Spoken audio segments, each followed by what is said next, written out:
Is that a yes or a no?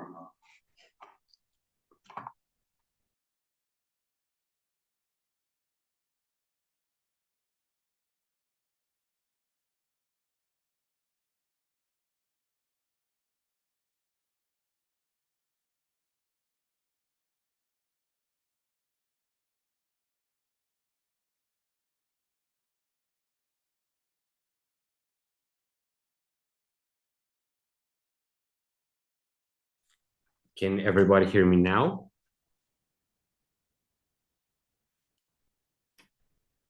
Okay, so inside sources tell me that I can be heard.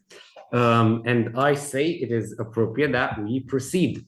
Welcome, ladies and gentlemen, to the fifth edition of the yearly Agora Speakers International Public Speaking Contest. We are live from Bacău, Romania. And this year, Agora Speakers Romania had the honor to organize this contest, and we've obviously given it our best. And we are very excited to have everybody here. We, at the moment, have 52 people in the meeting, which is very exciting. So hello, everybody. Welcome from wherever you are. And hello, good evening, good day, or depending on what time zone are you in.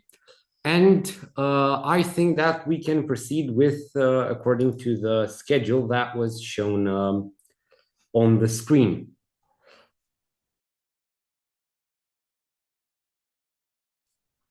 So next up, according to our schedule, is a speech from our founder, Alexander Christoph, which is here with us today and should be ready. And we are very, very excited to hear his speech after we pin him to the screen.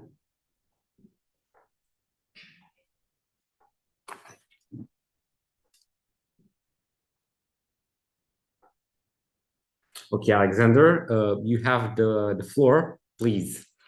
I'm very excited to have you here. We haven't talked in, I think, 3 months at this point since we did that little podcast, which was very exciting. We'll see more of that tomorrow.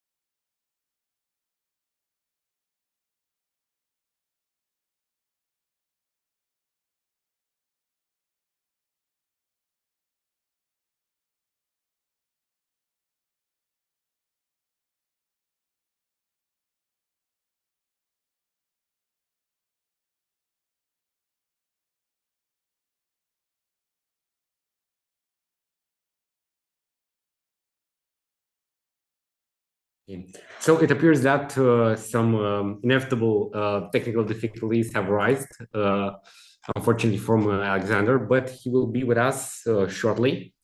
So we are waiting for his speech now, right after he can. Yeah, there we can see Alexander now. Okay, thank you, Matej. I think we managed to do it. Everything's all right.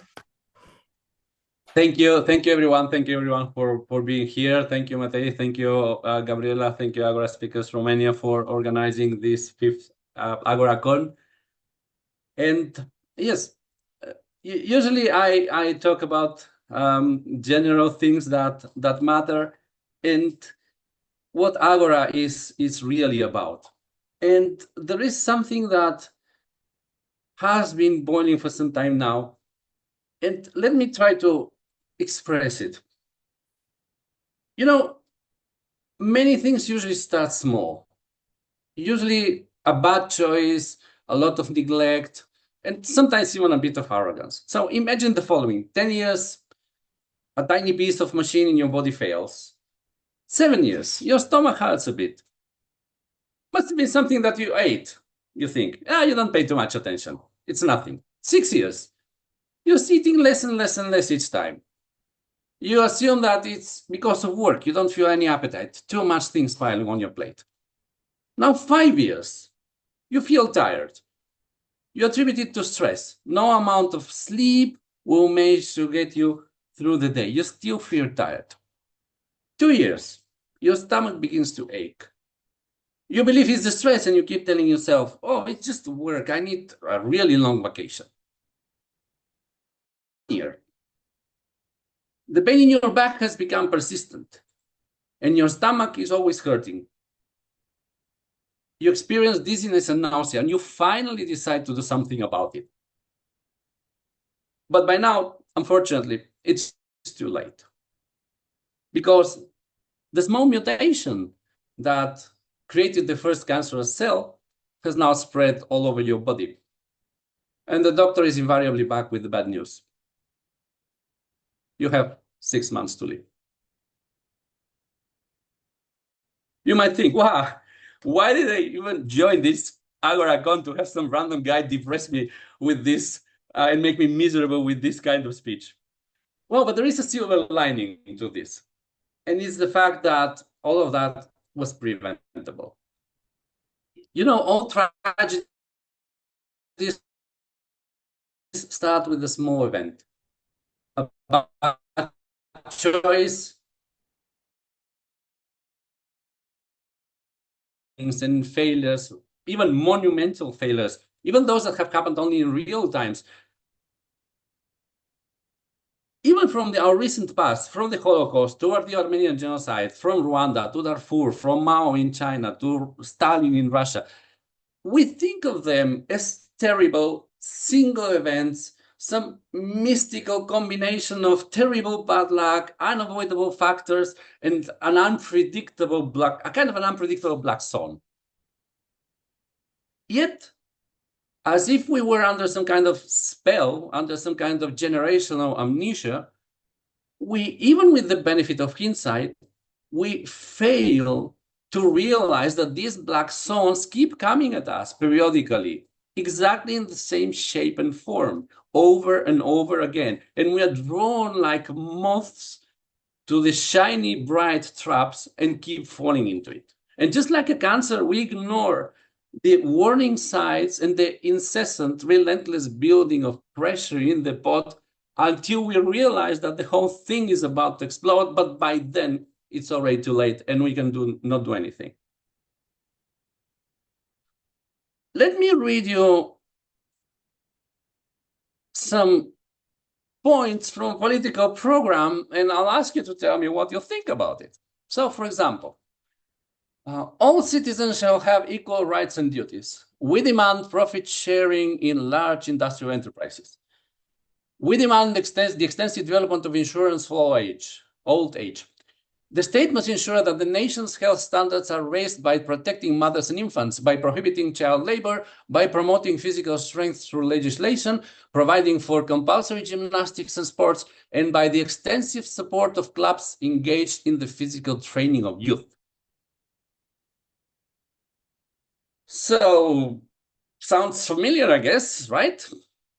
These are words that could resound even today, but those are the words that helped the Nazi party secure power in Germany. Despite many warnings that were at the time, believing that extremism couldn't take root in the advanced German society, people chose to ignore them, and how did that turn out? They were wrong. Do you know, my fellow Agorians, that almost half of the dictators and tyrants were actually voted into power? I mean, genuinely voted. They didn't steal the election. They were honestly and genuinely, truly voted by popular support. It only takes some paper ballots to put someone in power, but then it takes years of suffering and blood to remove them. And one of the problems is that we've been spoiled by the endless streams of dumb movies featuring comical villains that seem to have like a sign on their forehead saying, "I'm evil, kick me." It's almost as if the moment they appear on stage, everyone identifies them as a villain and says, "Ha, there's the villain. Let me get some popcorn and watch how they are going to miserably fail." And our senses have been numbed, but to the point where we don't really recognize evil. We expect it to be some kind of Hitler kind of guy packaged with the Nazi paraphernalia and symbols, probably even wearing a gun and screaming like a madman around. It's good that at least we're not expecting horns and a tail. But evil usually doesn't come that way. Real evil is rarely so blatant. It often comes unannounced in the shape of a savior presenting simple solutions to complex problems. And it doesn't announce itself with a puff of yellow smoke, sulfur smell, and screams of agony. It arrives quietly, step by step, choice by choice. You know, Hitler wasn't Hitler to the people of Germany at the time. He was just Adolf, your friendly neighborhood guy with a solution to your problems. Come to my web. The path along which democracy dies is not a cataclysmic event. It's not something that is super violent. It's more frequently a gentle slope full of appealing, almost inevitable one-way doors that are very easy to cross in one direction, but almost impossible to reverse. It's very easy to descend down that path, but very difficult to climb back up. And that path always begins with moments of turmoil and unrest, times of difficulties and hardship. It begins with blaming and scapegoating others for the problems that we have in society, as if it was possible to pinpoint all the maladies in our society to one particular group of person. It's a path where someone temporarily needs some exception to the way the system has worked so far. Give me some additional powers temporarily. Give me some mandate extension temporarily. Let's postpone the election temporarily. Trust me for a while to solve all your problems temporarily, I swear. It's the path that begins with silencing dissent, by requiring registration, by making it more difficult for people to express their opinion, by labeling them as foreign agents, by introducing fines, then jail for those that dare to speak things that others don't like.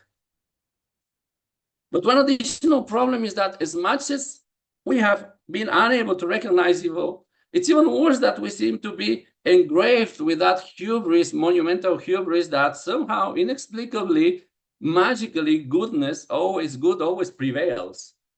And let me quote you from a famous journalist that back then in the pre-Nazi Germany wrote in one of the major newspapers that it's a hopeless misjudgment to think that one could force a dictatorial regime in Germany because the diversity of German people calls for democracy. Well, how did that turn out? And look around you in the world presently. Does good seem to be prevailing now in the 21st century? And you might say that, well, ultimately, good does prevail. Good does prevail. I mean, dictators usually get ousted or murdered or something like that. Well, here's another data point. Nearly 60% of all dictators or tyrants in the 20th and 21st century actually died peacefully, many of them while holding power.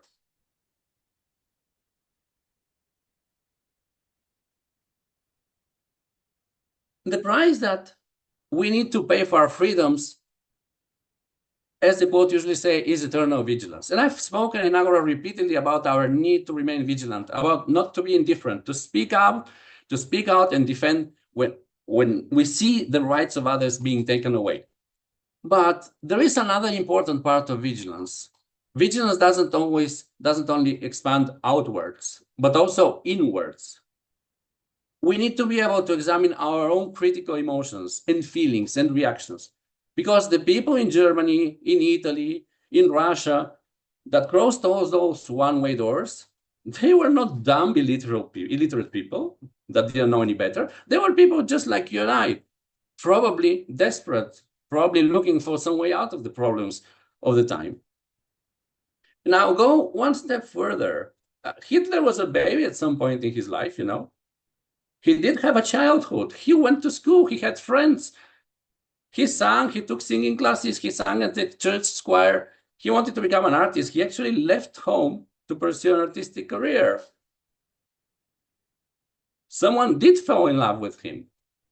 despite the caricature representation that we have of Hitler as a madman, there was actually no consensus that he had actually any mental disease. Hitler wasn't born Hitler, he was born Adolf, he became Hitler. And the terrible reality, unfortunately, that psychology has uncovered under the last century through many experiments is that it's terribly easy for any of us, under the right circumstances and with the right stimuli, to become a torturer, a murderer, or a tyrant. So that's why it's imperative that we direct that vigilance not only externally, but internally.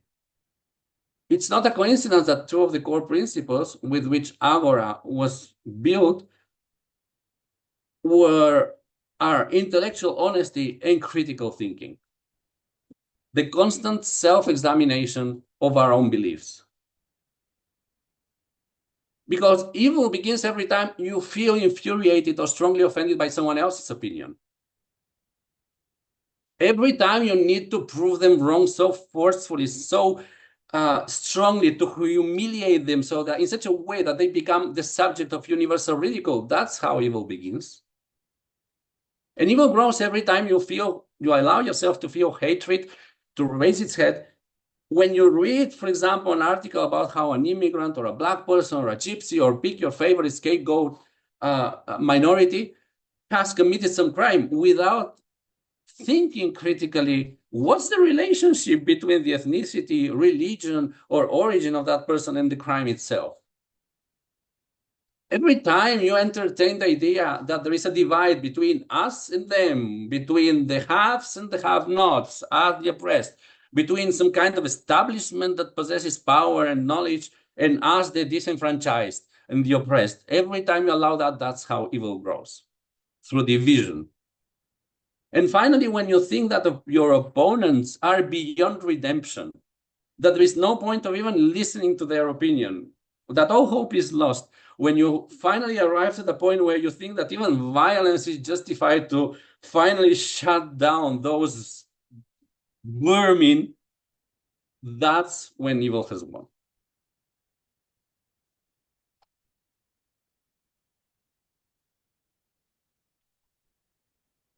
Agora was created to help you proceed in a different way, to challenge your assumptions, to always question your own beliefs, to not give to emotional reactions, to engage with the people you oppose, not to defeat, but to understand, to openly debate and tolerate other ideas, no matter how offensive, disgusting, repulsive they might seem. Remember that tragedies always start small. A small event, a bad choice, a lot of neglect, and above all, a lot of hubris and arrogance, thinking that it can't happen today. It can't happen here. It can't happen to me. Well, it can. And if we're not vigilant, it will. Agora was created to help you in that journey, to guide you away from the shiny traps and to help you become a force for good that will actively build and lead a new world, a better world for everyone. So welcome everyone to Agora, and welcome to our 5th annual convention, and Godspeed. Thank you, Matej. Thank you, Alexander, for the great speech. It was truly a pleasure to hear you. You always have speeches that are so well structured, so nice. You have statistical data in there as proof, and it is so nice to listen to you. I hope I can do it more often. I would do that every day. But we have a long day ahead of us, so we shall move on with the next point in our schedule, which is the video presentation of the Agora speakers Romania, which is us who organized this year's contest. So I'll ask my dear colleague Teodora to show us the video.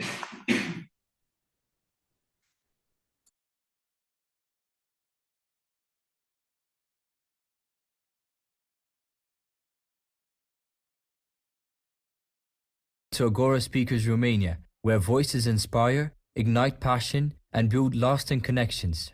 Agora Speakers Romania was founded on November the 8th, 2020, during the COVID-19 pandemic, at a time when the world felt distant. And it's the Agora Speakers Romania spirit that makes us come together every Sunday. Our mission? We are here to create a space where you practice, grow, and belong. It's about more than just improving speaking skills. It is about opening doors to critical thinking, leadership, and mastering public speaking. Every voice is heard. Every voice gets its moment to shine. Leading this initiative is our passionate ambassador, Gabriela Laslo, alongside its educational officer, Diana Popa. And let's not forget our energetic core members, Teodora Prisecaru, Matei Pătraș-Bolan, Teodora Cernat, Vladimir Dușelevici, Cassandra Pavel, Florina Mândru, and Andrieș Matei.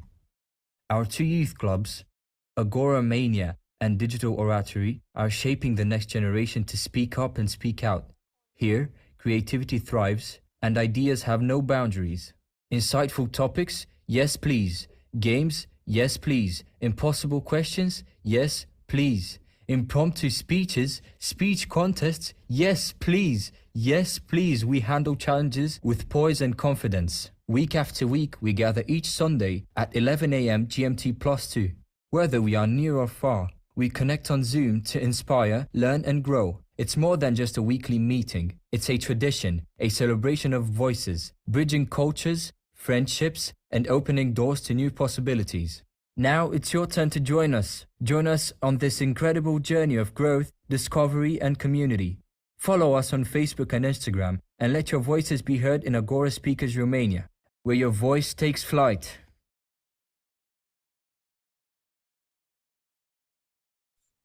Okay, I hope you thoroughly enjoyed that video. And now we are ready to move on to our next speaker, which is Fred Jones, who is the ambassador for Canada and youth programs. Today, he not only joined us from Canada, he's here in Romania with us, he traveled all the way to see us, but he will also speak about Agora speakers and youth. So everybody, let's give a warm welcome to Fred Jones. Fred, you have the floor. Thank you very much, Mati. Welcome Agora speaker members and hopefully some future Agora speaker members after this convention. I want to talk today about an outstanding gift that we have. The outstanding gift of Agora speakers, and the mission statement is Agora speakers empowers you to be a confident, a brilliant communicator and a confident leader who will actively build a better world. Now that is a gift that we owe thanks to Alexander Histroff for creating, and it is our job to make the best use of this gift. Now that gift, if we go through the mission statement, is like a three-step ladder. The first step is communication. This means we're able to listen to others, to share our ideas, find our voice, and help others improve. And that communication skill is the basis of becoming a leader, which is the next step. Because if you cannot communicate, you cannot be a leader. Name me a leader who is not able to communicate. There are none. And the third step is, once you are a leader, you can make positive changes in the world around you, maybe in your family, your friends, in your workplace, in your community, maybe even in your country. So that is the gift that we have, becoming a brilliant communicator, helping each other become confident leaders who will actively build a better world. So today I want to talk to you a little bit about how the youth fits into this, and some of the challenges that they face and we all face, some observations that I've made during the time I've worked with youth and Agora speakers, and also I see some potential results that will happen with Agora speakers when we work with members from all generations, particularly starting with the youth. So the challenges that we all face today, and particularly the young people, are the changes that are happening more rapidly than ever. When I was young, there was no television, no smartphones, no computers, no satellites. Today, it's happening faster and faster. I believe that the current generations face changes more than any other previous generation, and they need assistance because of all the challenges they are facing. They will have the workforce has changed, the job market's changing, the economics are changing. All of these things are happening faster and faster, and they need to be able to communicate and work together and solve these challenges together. So that is one of the basic reasons why Agora speakers can assist our young people to cope and have happy, successful, and fulfilled lives. And some of the observations I've made since I've been working with young people in Agora is one of the main strengths we have is there's no age limit.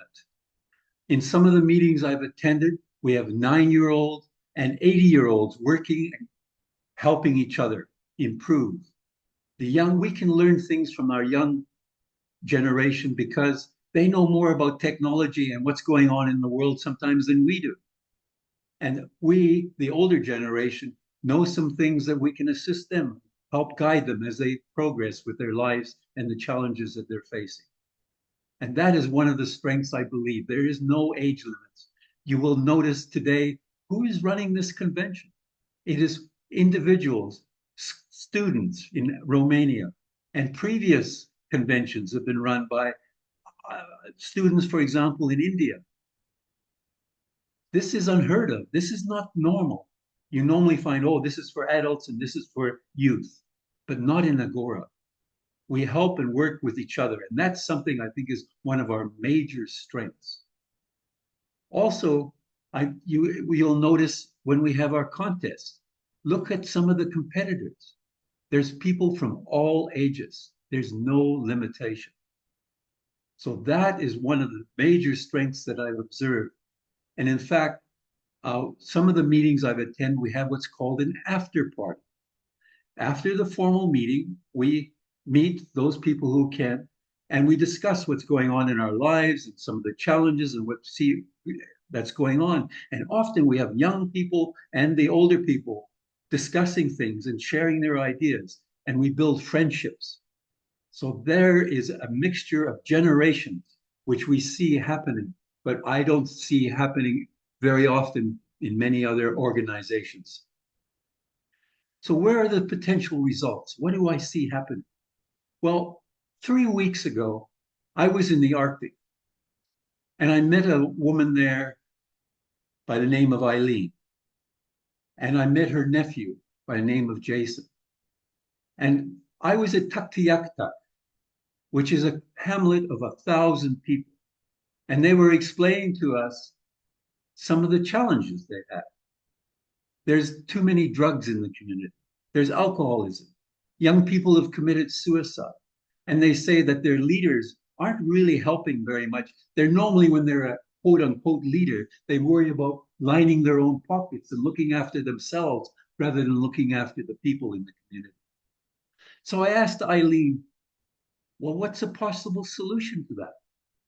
And she said, I think we will have some young people step up and be leaders and solve a lot of the challenges we face. And that warmed my heart because that's what I see happening in Agora. I'll give you another example of something that's happened recently. We have a 9-year-old girl in England who gave her first speech at a club which has people from all generations on the 6th of March. Her speech was about climate change. It was 40 seconds long. Since then, she has given 22 more speeches. Every week she gives a speech. And hopefully she's attending today because this is one week she's not able to give a speech. But hopefully she hears me talk about her because I think she can be a role model for many other youth. And in fact, I see her influencing some of the 9-year-olds, influencing some of the older. Say, if she can do that, why am I not giving speeches? Her speeches are about, I've learned so much. The PowerPoint that she does is an in-depth research, and her speeches are now between 5 and 9 minutes. And her role model is Greta Thunberg, the Swedish climate activist. And that is what's prompted her to join Agora Speakers. So there is an example of the influence and the impact that I foresee happening with our youth in Agora Speakers. And she's not the only one who's, when we discuss things with you, you hear some of the things they say they want to change in their country and in their communities. And that, I believe, is the gift that we have, and we should make the best use of this gift of Agora Speakers. I'm excited about it. I get very excited when I see what the youth are doing and then the older generations working with them. And it's an amazing experience that I have in Agora Speakers. So I ask you, what can you do to help with the youth? If have them join your club. There's no reason, there's no limitation. The 9-year-old and the 80-year-olds working very well together in one of the groups that I'm involved with. Don't be afraid. There's no such thing as, let them find their voice. And if I can assist you in any way, please reach out to me, because let's do the best we can with the gift we've been given in Agora Speakers. Back to you, Mavi.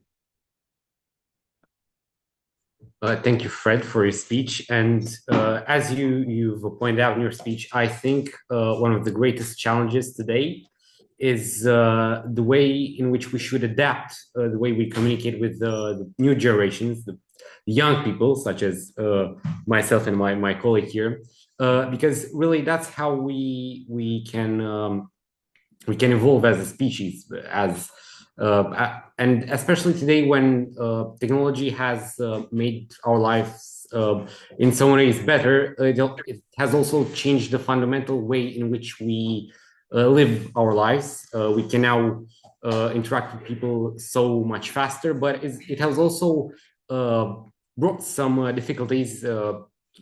For example, the decrease of the attention span that is caused by social media. And I think that is a problem that we need to adapt to in order to be able to teach the young generation about the wonderful things that this world has to offer.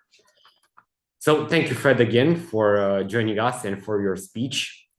And I think we can now move on to the next point in our schedule, which is the word of the day. For those that are unaware, the word of the day is sort of an Agora tradition where the meeting leader, in this case us, picks out a word, or in this case an idiom, that must be used in the speeches when they are presented, obviously for maximum points.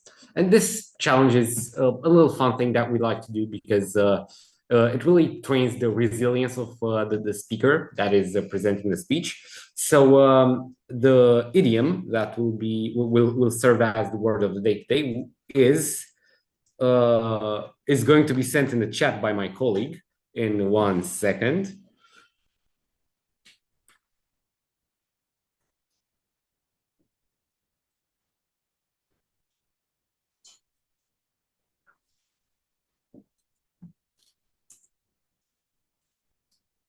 Okay, can everybody see the word of the day?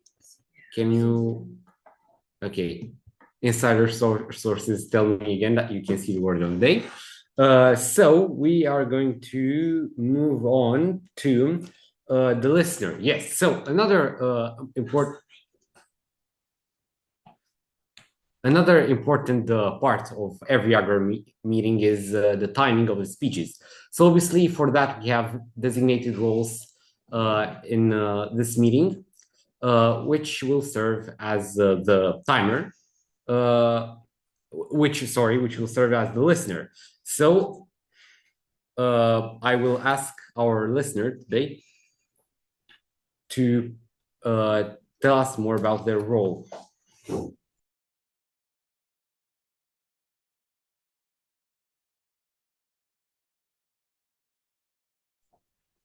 Hello, my name is Vladimir Jelevich, and I will be the listening evaluator for today.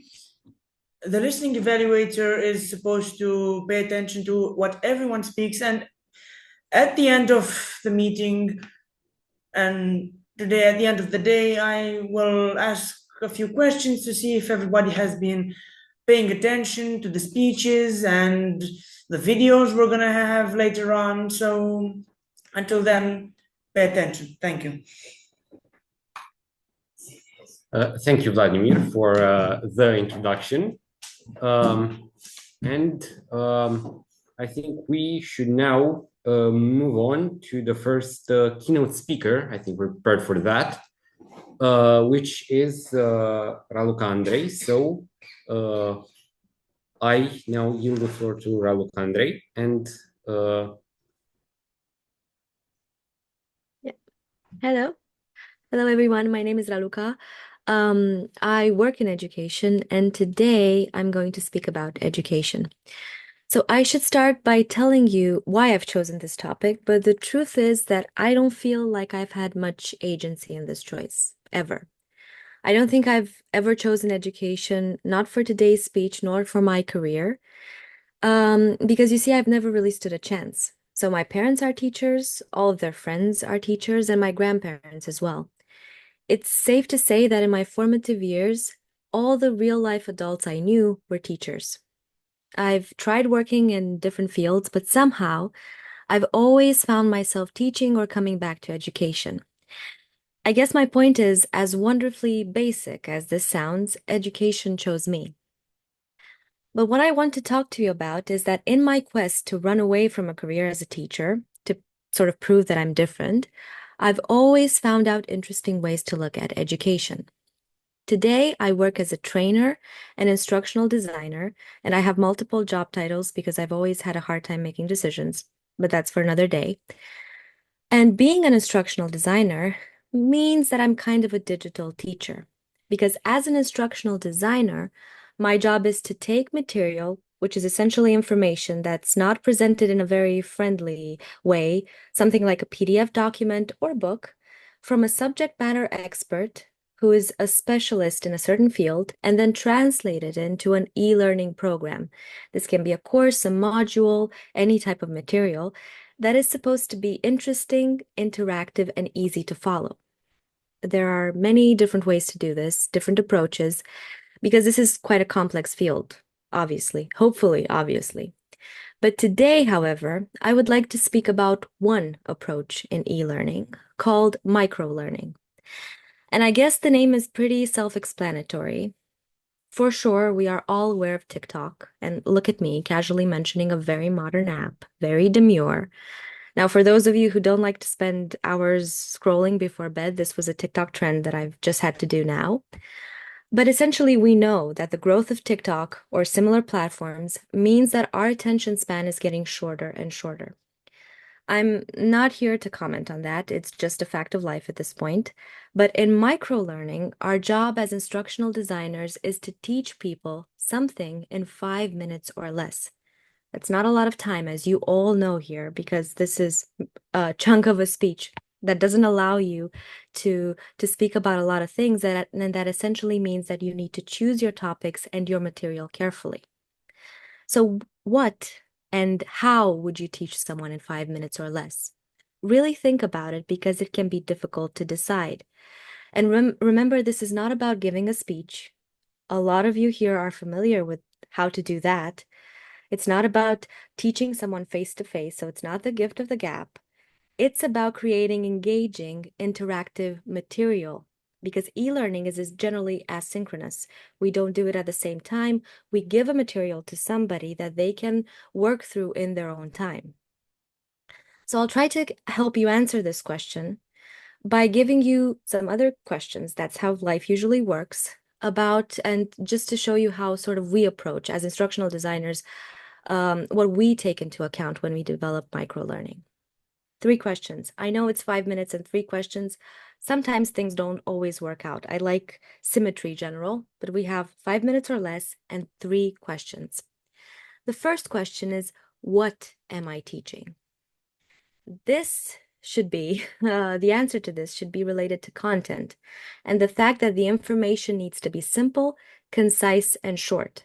I've chosen another free here. So we are talking about bite-sized learning, simple, concise, and short. But real life is often complex and complicated. And this means that the most important thing we have to do in micro-learning is divide and simplify. We divide complex information, like a whole chapter in a large PDF about something very boring, and we divide that into small chunks and make it simple, concise, and short. And this is very, very hard to do for people like me who like words and speaking. So, what am I teaching? That was the first question.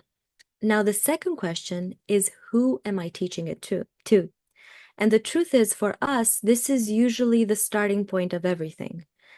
It's also a fact of life that different audiences respond to different things.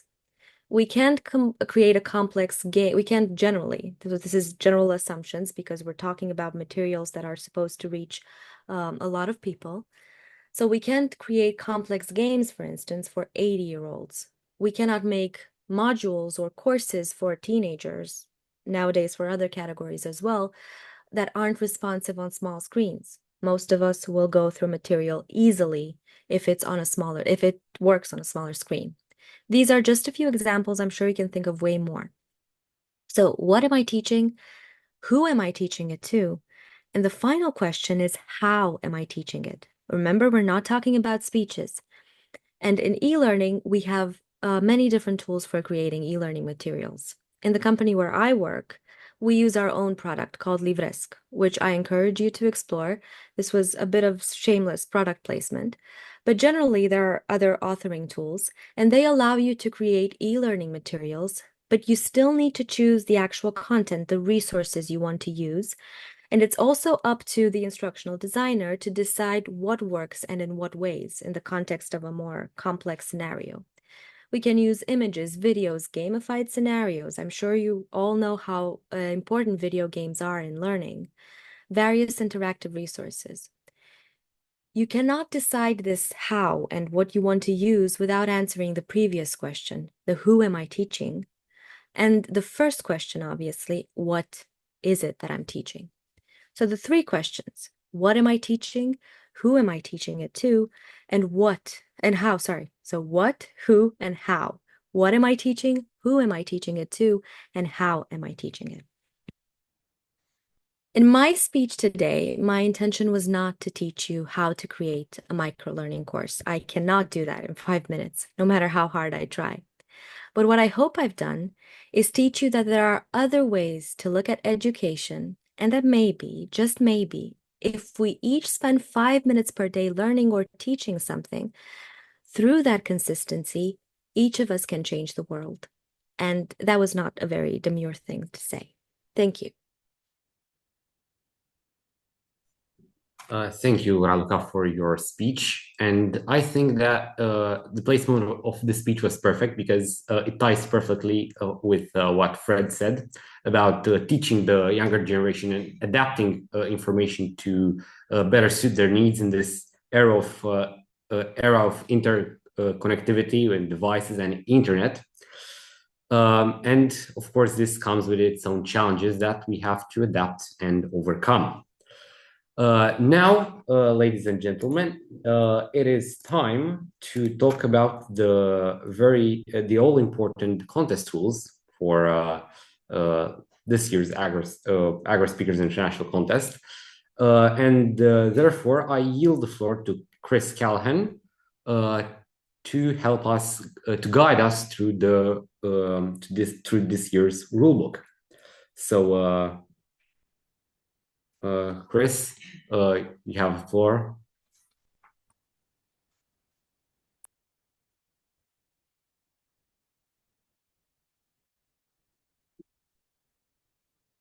Great. Can you hear me? Loud and clear. Wonderful.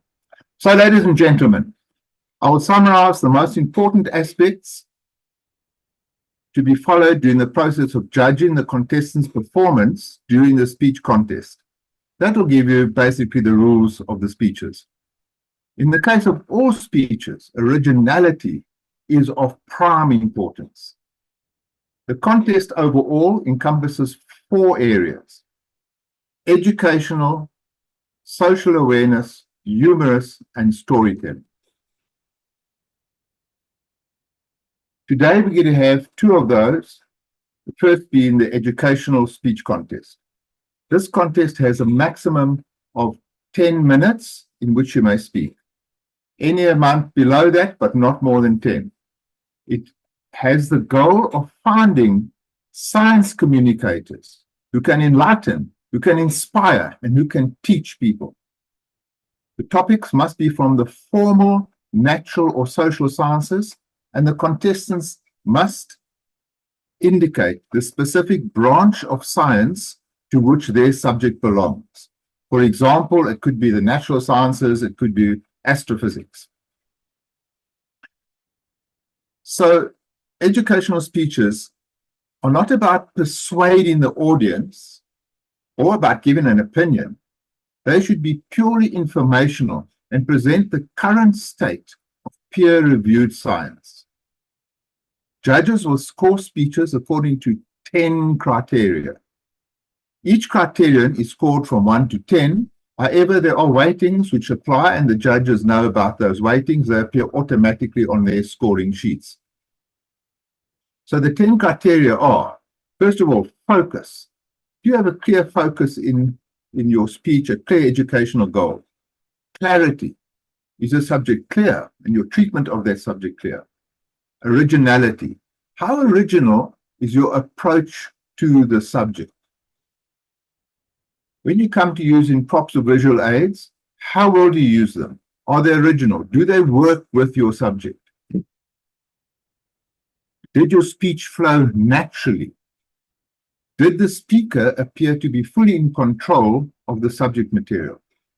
And then there's a thing which is called the aha factor. Does the speech contain any surprising facts, revelations, memorable moments that help to retain at least some of that information presented? Was the delivery compelling? Was the presenter charismatic, or was he distant? When it comes to the scientific accuracy, how close was the speech to the current scientific understanding of the subject? And then there is the adequacy for the general public. How understandable was the speech? Were a lot of words being used that nobody understands? Or was it put across in such a way that 99% of people would understand? Finally, what was the interest? Did the speech capture the interest of the audience, or were the audience thoroughly bored? Then the second contest today will be the social awareness contest. And in the social awareness contest, the speech has a maximum of only 7 minutes. This contest aims to find people capable of inspiring support for acting on the problems that our world is facing. Think about some of those problems that Alexander mentioned. How do we deal with problems in the world? How do we deal with the rise of evil in the world? This is really what this speech is about. The speech should include a clear description of a social or personal problem that has a sort of social projection if it's a personal problem. For example, discrimination, lack of access to water, education, lack of communication skills, inequality of any form. Note that the problem may be either one that affects the whole of society, for instance, climate change, or something which is an individual problem, perhaps a rare disease or poverty. But that individual problem must be something that also affects a large number of people. So, the speech should propose a way to deal with the problem. And the way that is presented should ideally be original, not something that everybody's tried already. Speeches on other subjects that are perhaps imaginary problems. The example used in the rules is, did NASA go to the moon, or is this just a hoax? That's an imaginary problem. Pseudoscience and such like, we don't look at. The actual judging criteria, we judge on clarity and focus. How clear and focused was the speech, and how well defined the problem. Social accuracy, is this a real problem?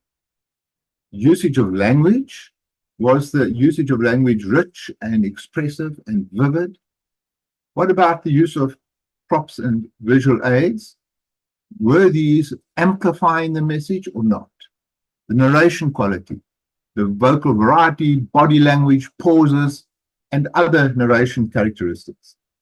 Then we have the emotional content. Was the speaker able to convey and elicit emotions from the audience?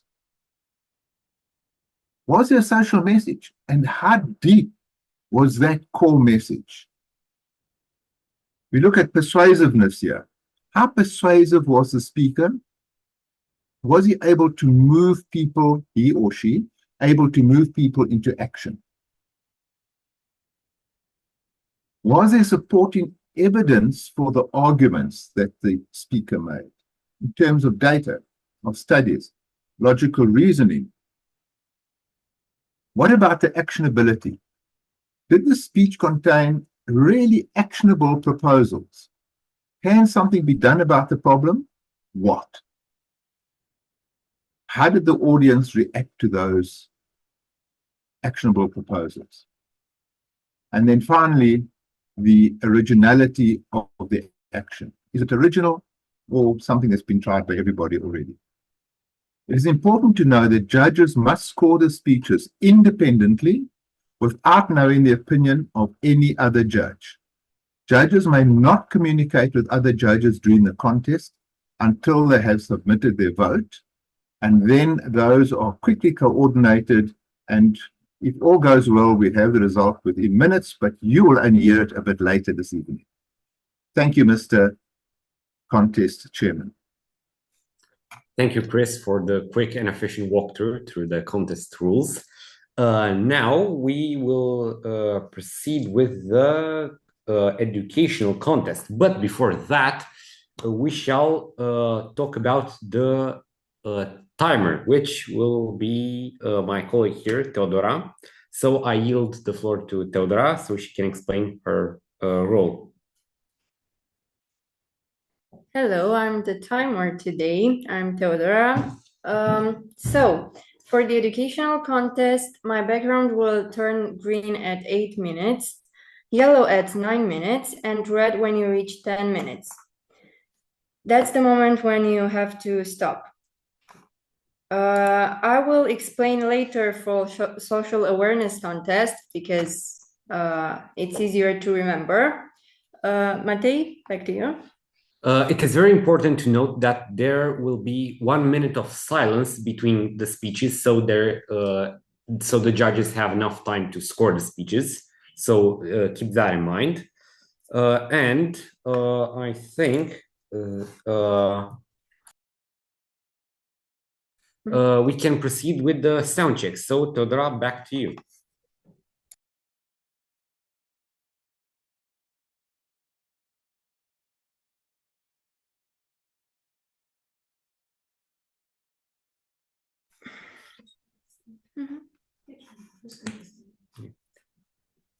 So we will start off with Jean Britz, which is the first on our list. So please repeat after me. Speak up, lead, make history. Speak up, please make history. Perfect. Perfect. So, ladies and gentlemen, we welcome Jan Britz from South Africa with a speech titled Misconception About Energy. Again, Jan Britz, Misconception About Energy.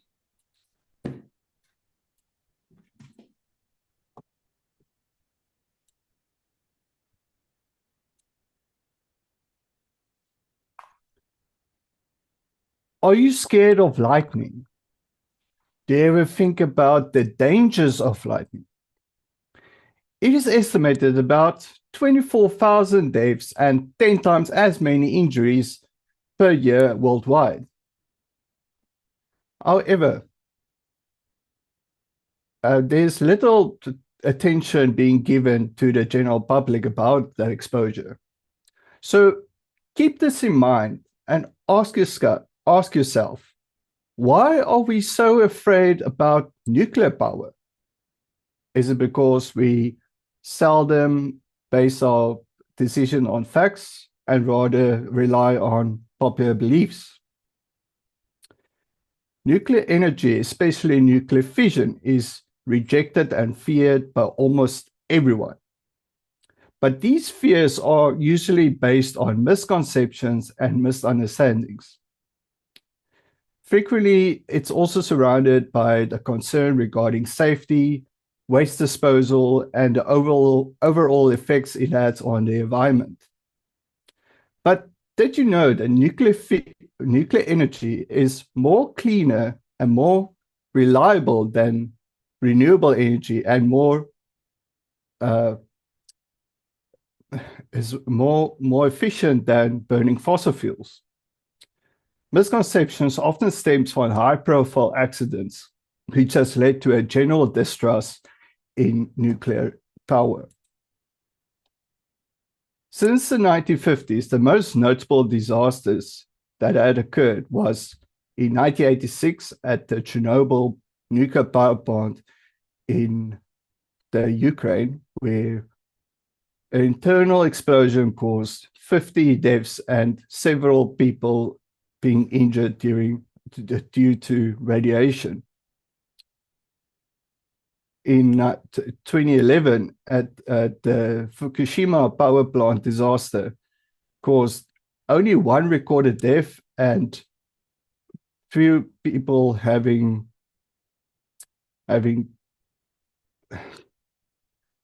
radiation burns.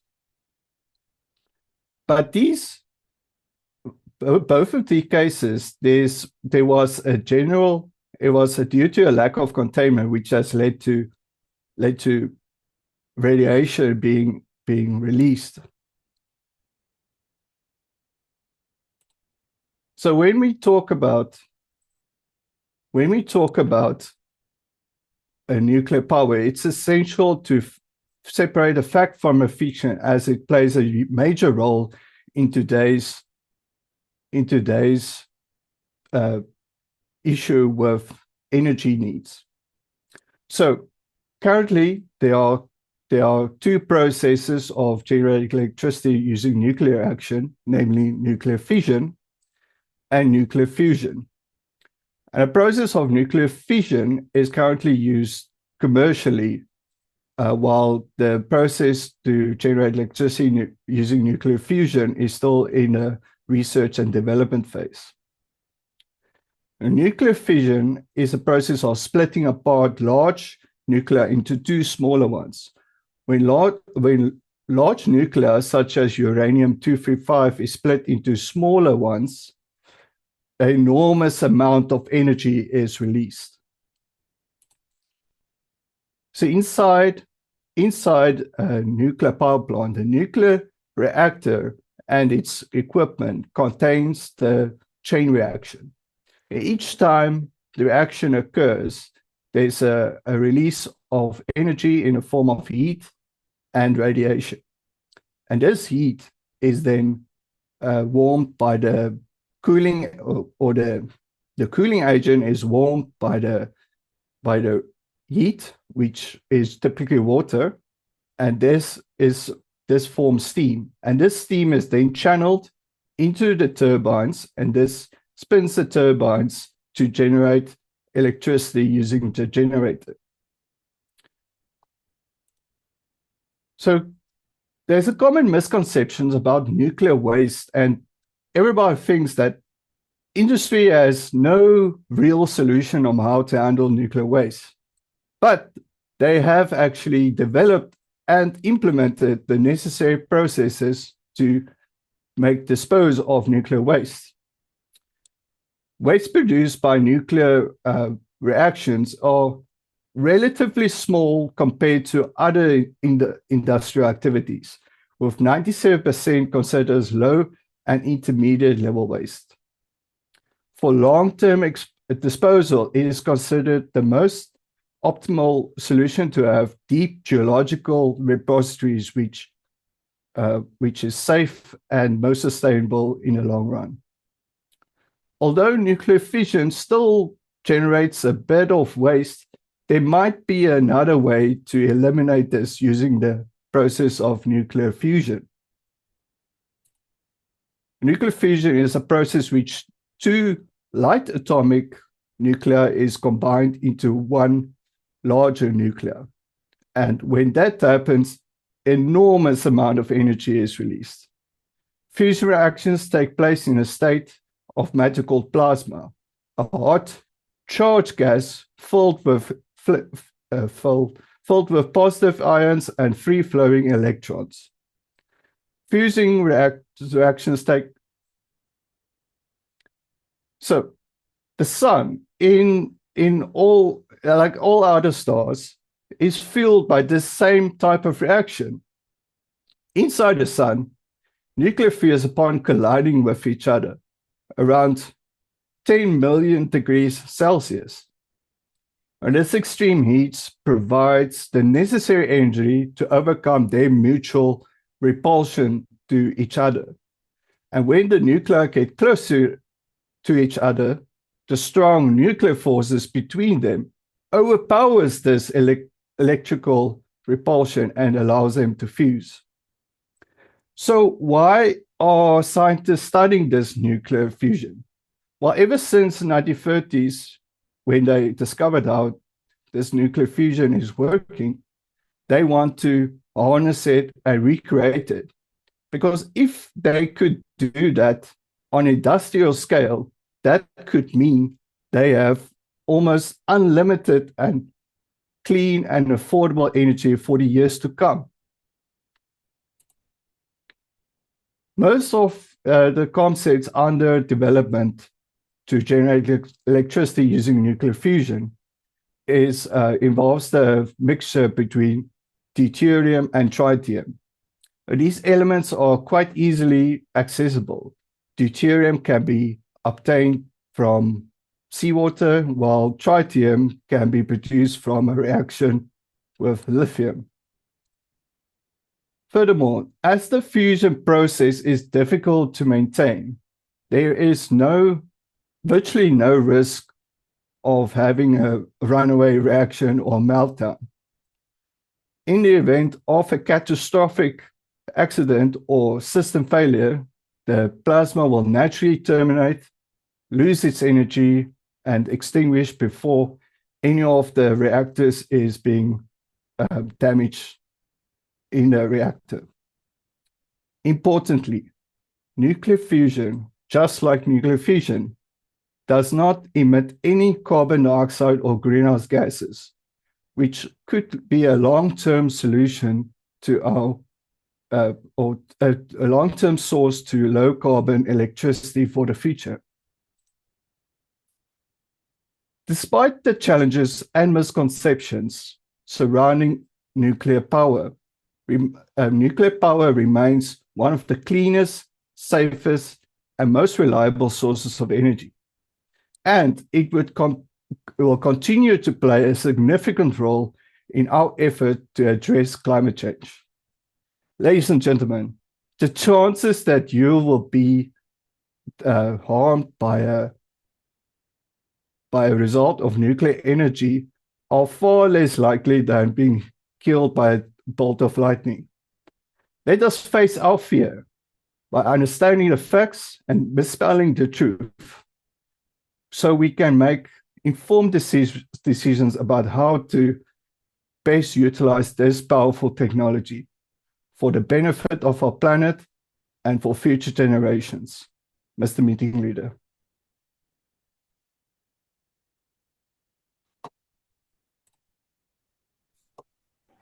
Thank you, Jan, for your speech. Now we will have that 1 minute of silence so judges can do their can work their magic.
Now, our next speaker is Nora Variz and Teodora. Please proceed with sound check. Please repeat after me. Speak up, lead, make history.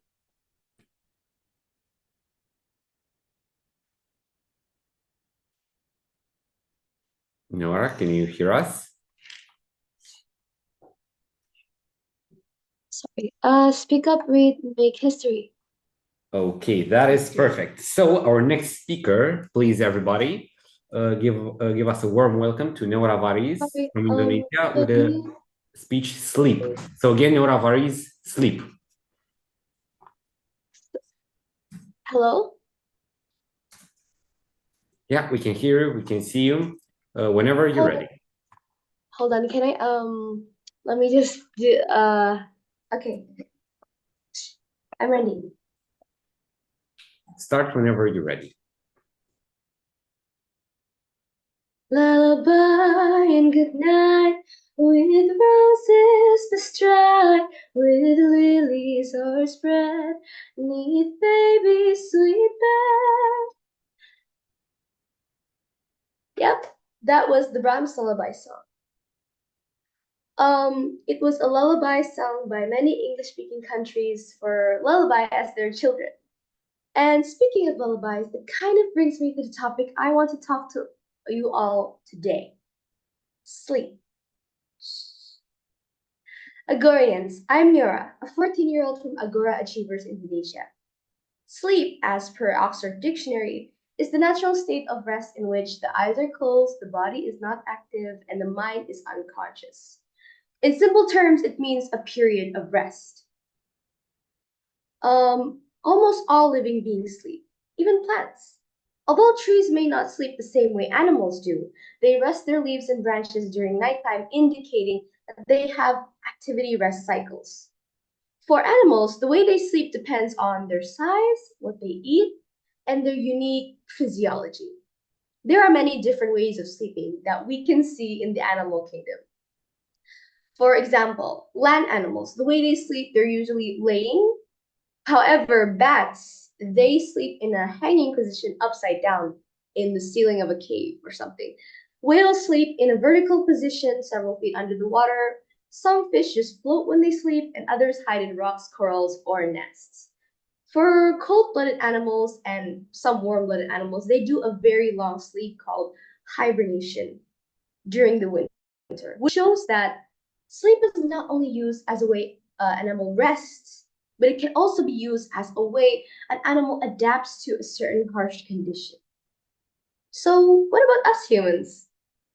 Agorians, sleep is important for us as a human as well.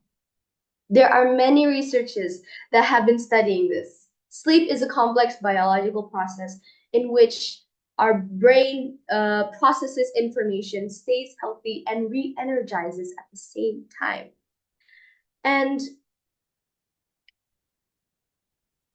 it will stress out our, we go through several different stages of sleep every time we sleep. And it will stress out our body if the full sleep process is not completed. According to the National Institute of Neurological Disorders and Stroke, our brains cycle through two distinct phases of sleep. First is the rapid eye movement sleep or REM sleep, and then non-REM sleep. And it will stress out our body if the full sleep process is not complete. Our mind and body is completely rested once we go through each of the stages of sleep there is. Some stages help you feel energized and rested in the morning, while others, surprisingly, help you form memories and learn information. Sleep affects your metabolism and immune system. So a good night's rest will help remove toxins from your brain that you have built up during the day. And the other way around, less sleep or less quality sleep may contribute in the near future problems with learning and processing information and will have a harmful effect on your long-term health as well.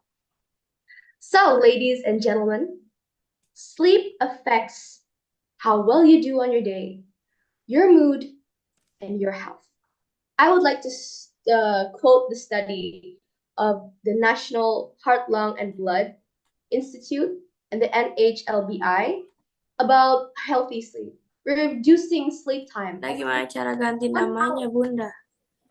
As little as 1 hour may make you lose focus in the future, and will slow down your responding time. And this study also stated that sleep affects your mood. Less sleep may make you more sensitive and easily get angry, and this will lead to troubles in relationships, and this is especially for children and teens. In addition, people who don't get enough sleep may be more likely to become depressed. As I stated before, sleep is related to good health. The same study from NHLBI stated that adults who lack of sleep and they have a higher risk of getting high blood pressure or heart diseases and other health issues.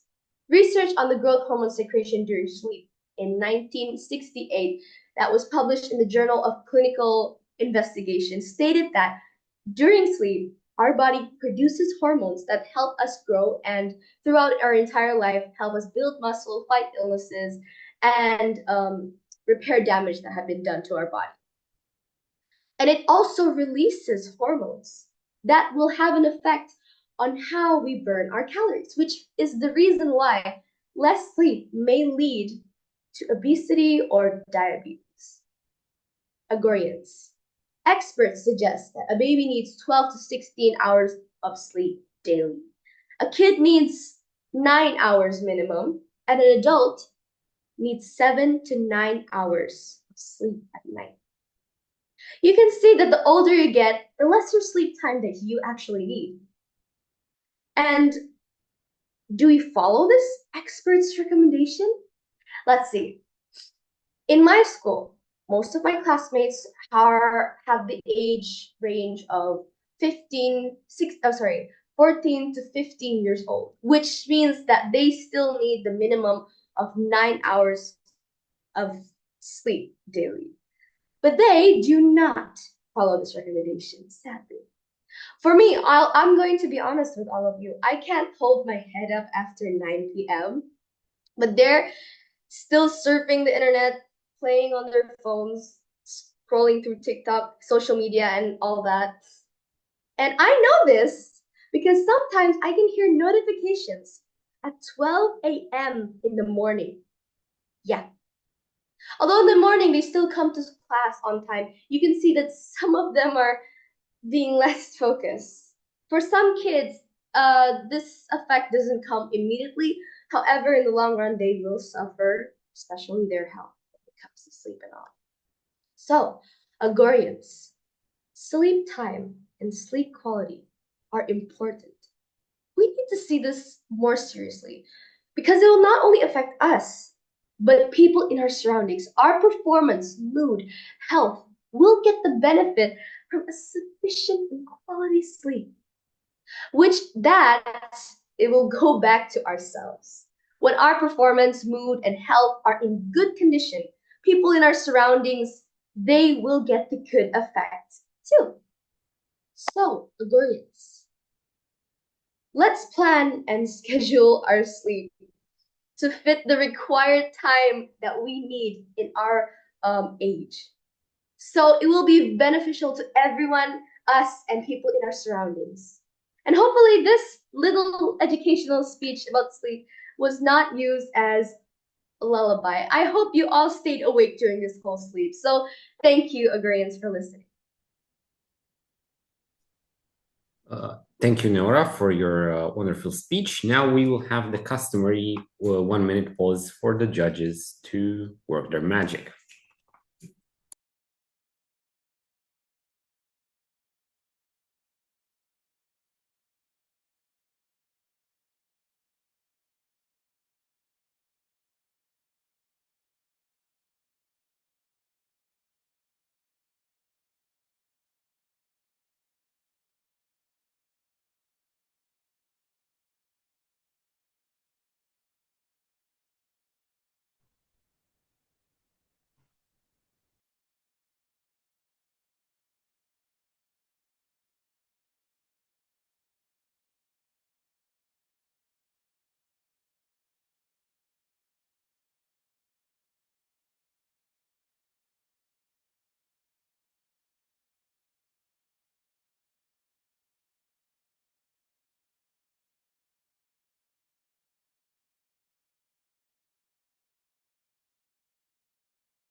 Okay, so now we are ready for our next speaker, which is Bontaș Lorena Mihaela. And now, Teo, please proceed with the customary sound check.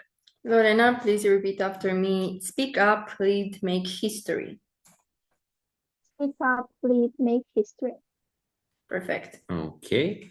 Now, ladies and gentlemen, please give a warm welcome to Bontaș Lorena Mihaela from Romania with a speech title, Latecomers Get the Crumbs. Again, Bontaș Lorena Mihaela, Latecomers Get the Crumbs. So, whenever you're ready, Lorena. Good luck.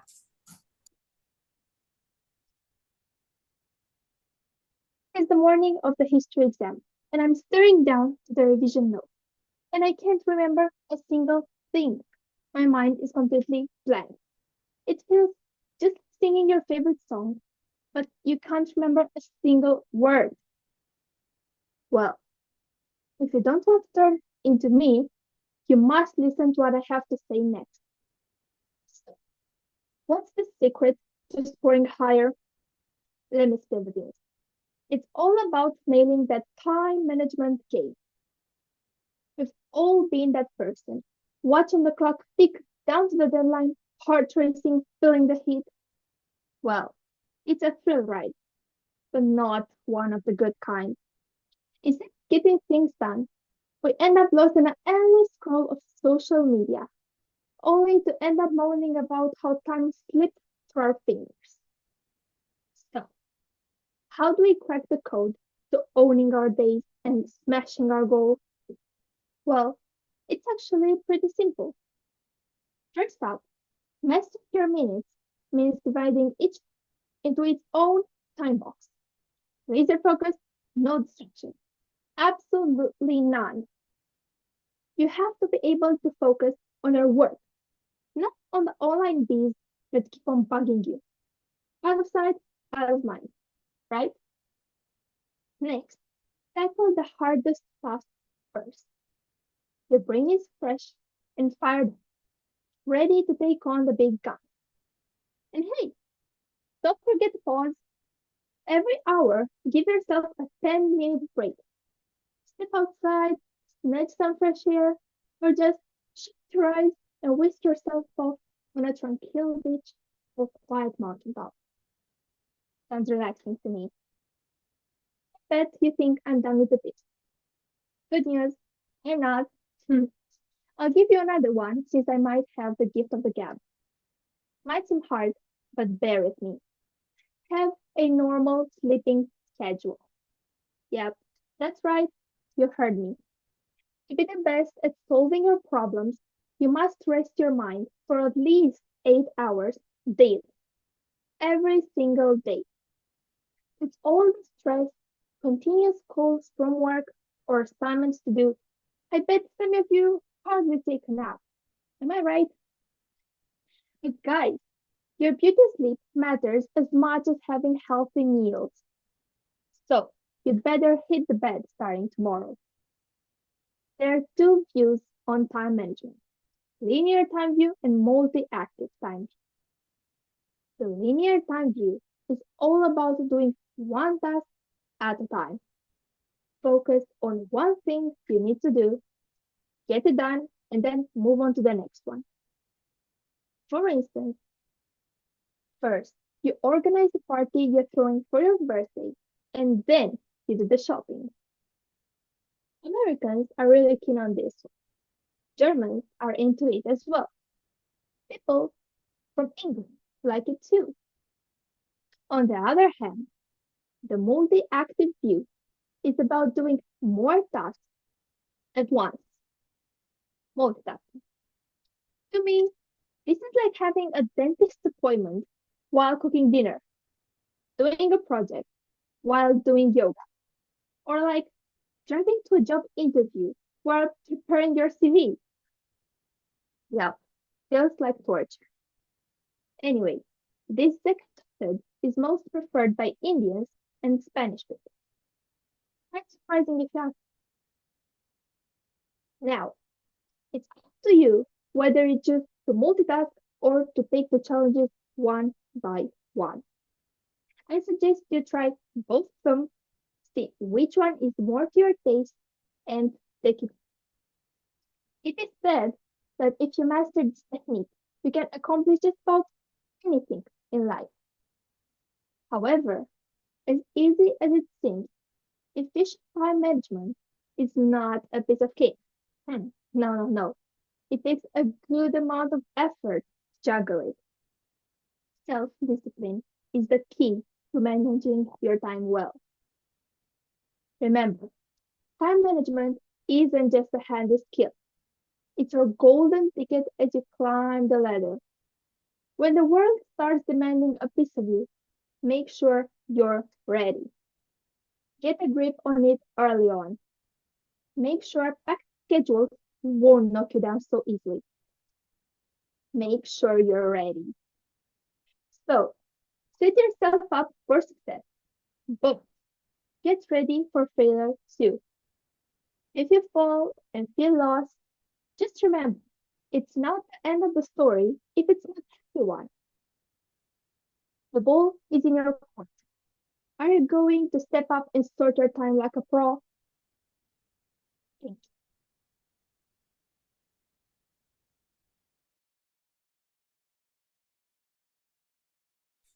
Thank you, Lorena, for your speech. Now, again, please allow the judges to complete their scoring.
Okay, now, ladies and gentlemen, I think we are ready for the last speaker in the educational speech category, which is Theodor Adrian Lazar. Theodore, please repeat after me. Speak up, lead, make history. Speak up, lead, make history. Okay, perfect. So, ladies and gentlemen, welcome Theodor Adrian Lazar from Romania with a speech titled Chemistry Class. Again, Theodor Adrian Lazar, Chemistry Class. Good luck, Theodor. Thank you. You are all corrupted, impure, you might even say non-ideal. And in my class, we only talk about ideal things. Like, for example, ideal gases. Welcome to chemistry class. Now, let's start today's lesson with carbon dioxide, or CO2. Now, when you see this, when you hear carbon dioxide, what do you think about? Something bad, right? Pollution, global warming, people not being able to breathe properly anymore.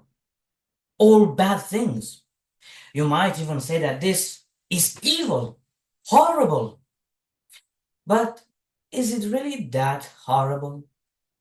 Plants, for example, without this, would shrivel up and die. But we still think of this as something good, something bad, don't we? That is, when in reality, this is neither good nor bad. But we make the mistake of labeling this as something bad because we, all of us, are selfish. We are selfish. Just because this is bad for us, it must mean it's bad for everybody. Now, let's move on to the next chapter of today's lesson. Hydrogen and oxygen. Now, once again, when you see these two, what's the first thing that comes to your mind? Water, right? Something pure, the source of life itself. Now that is something good. You might even think that these two are good, just because they make water, right? But let's take a closer look, shall we? Oxygen, for example, when combined with some wood and a little spark, they create a fire.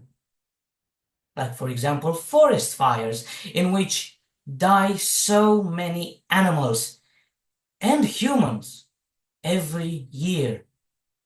Without this, those forest fires would be impossible. Oh, and hydrogen, which is the main ingredient in a little something called the hydrogen bomb. Still good? You see, we're not only selfish, but we are blind as well. We blind ourselves with our own labels. We labeled water as something good. And so because of that label, we thought that these two were good as well. And we blinded ourselves so we wouldn't be able to see through that label, to see the full picture. Now, I'd like to tell you one of my favorite stories. It begins at the start of the 20th century, when the earth was about to go hungry. After millennia of sucking the earth dry of all of its nitrogen, there was none left in the soil. Without this, plants would die. Without plants, agriculture wouldn't exist. And without that, we would die of hunger. But there was a man, a scientist, a genius, that found a way to make ammonia from the nitrogen and hydrogen from the air. With that ammonia, he made fertilizer and saved billions from starvation. Now, a seemingly unrelated story, also the beginning of the 20th century, a German scientist used ammonia to make nitrate, and used that nitrate to make TNT. He also made mustard gas and chlorine gas, killing millions, with the numbers still going up to this day. Both of our protagonists were named Fritz Haber, the man who killed millions and saved billions. Was he bad? Was he good? He was neither good nor bad. But you see, if I only told you the first story, you most probably would have said, wow, what a great guy. Or if I told you the second story, you most probably would have thought the exact opposite. We are not only selfish and blind, but also easily deceivable. And it is because of these three traits that we are corrupt, impure, that we become something of a corrupt judge, always labeling things, judging them. And it is because of that that we can't see the full picture. We only see what we want to see. The labels that we give things. Now, today's lesson can be applied in real life too, not only in science, in chemistry. And as an example, I'll have to open up and tell you one of my personal experiences. Some time ago, I had a chemistry test. A very, very hard chemistry test. I struggled so much. I learned so much. I worked so much. Just to get a C-. I was devastated. So mad. But you see, this helped me because I was a perfectionist. I wanted only straight A's. But this quote-unquote bad experience made me not run after something impossible anymore, perfection. And that made me lose my fear of speaking, gifting me the gift of the gab. Now, this wasn't too good of a thing as well, because I know many people that because of something like this fall in a deep depression, and that is quite bad. You see, nothing is either good or bad, but us thinking about it makes it so. We are the filter. We are the ones putting the labels, but we have to pay attention to not become a corrupt judge. If we do that, we'll simply label things as soon as we see them and not be able to see past them, to see the truth. We'll only see this when in reality the full picture is so much bigger, with ammonia that makes TNT and also fertilizer. Now, homework. Don't be a corrupt judge. Thank you.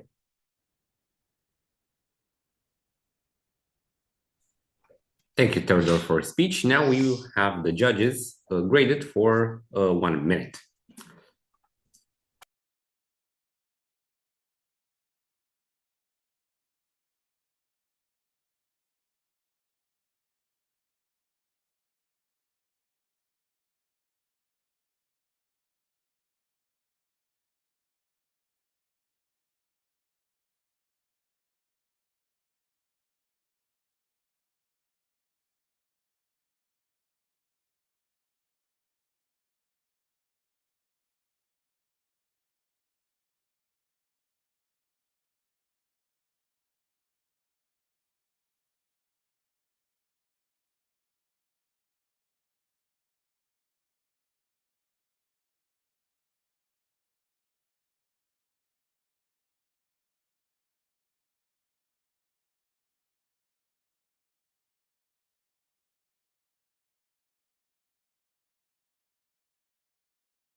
Okay, so Theodore was the last speaker in the educational category, and now we can move on with the next thing in our schedule. The next thing is a very exciting new element that we here at Agora Speakers Romania in this edition have introduced for the first time. It is a voting system in which the audience can choose their favorite speaker. So I think this requires a bit of a short explanation. You know that obviously every traditional contest has the judges pick out a favorite speaker after they meticulously grade their speeches and their performance, in which they also do the same here. But at this edition, we've decided to spice things up a little bit and also introduce a way for the audience to choose their favorite speaker, because I'm sure that opinions will differ. And with this system, we can basically highlight some new talents that also deserved a mention, but that unfortunately didn't win the first, second, or third prize in the eyes of the judges, but won the hearts of the audience. So I think this system will hopefully be implemented in next editions of the Agora Speakers International Contest, because it is a very good way of highlighting new perspectives, because the judges surely have their own perspective, but the audience might see might like a speech in a different way, and we can also give props to that. Obviously, there will be a award assigned to that, so there will be a favorite speaker chosen by the audience, which will be awarded this special award. And now we shall get to voting. Now, the way this thing works, I will send a link that will lead to a Google Forms page.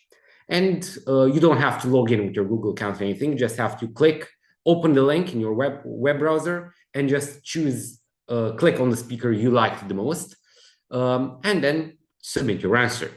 And we're going to find out who the audience has chosen as their favorite speaker at the end of today's meet. So I should now send the link in chat. Okay.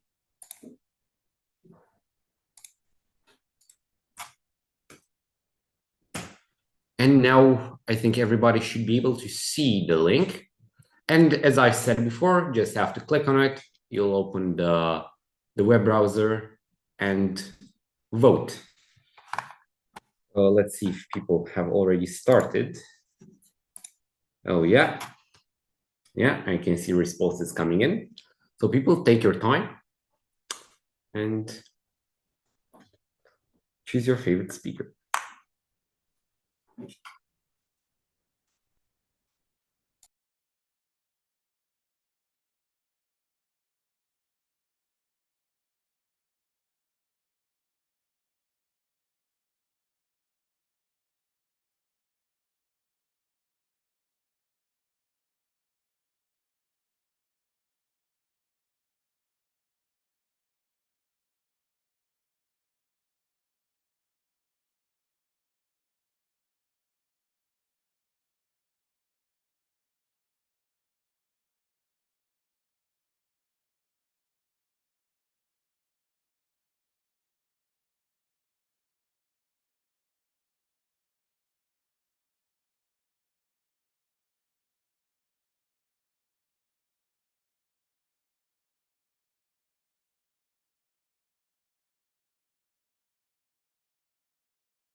So while we're waiting for more of your votes and the judges' votes, we would like to entertain you with some music played by Samira Stolero, a AGORACON participant in a lot of previous editions, and also a student at the National College of Arts, who also won numerous awards at different music competitions around the country.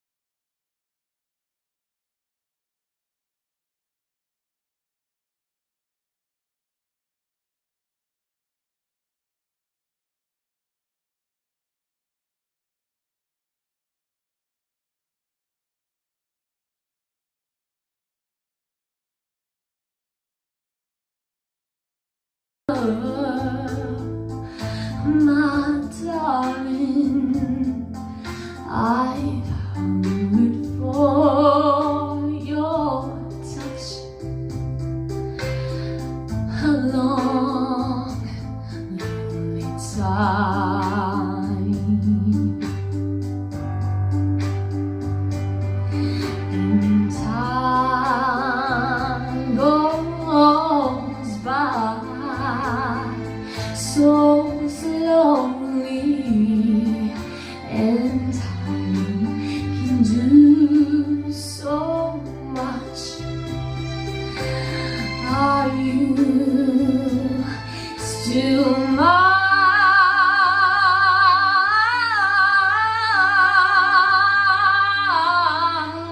Need your love. I need your love. Godspeed your love to me.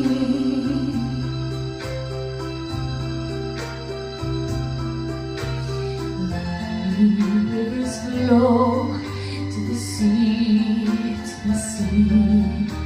to the open arms of the sea.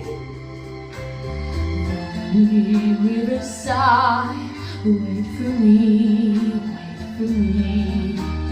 I'll be coming home, wait for me.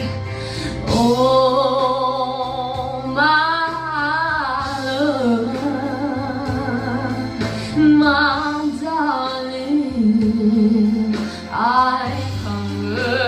hunger for your touch, a long, lonely time.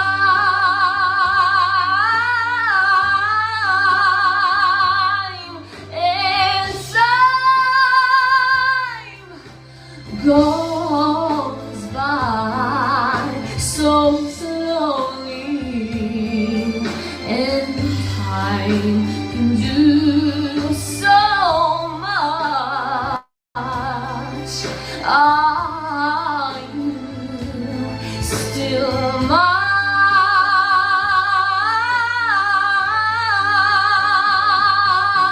I need your love. I need your love.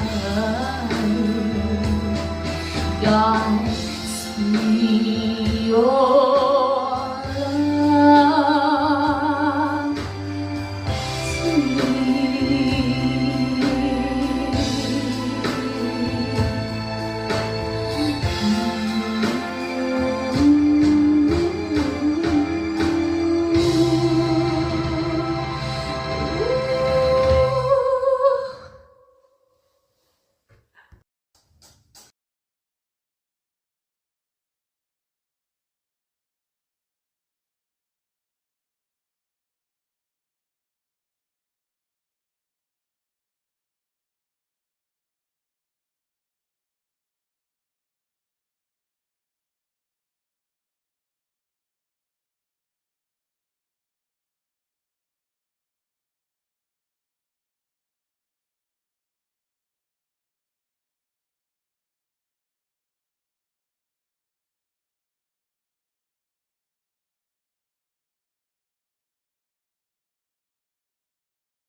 This world's on fire, and we're just praying for ourselves.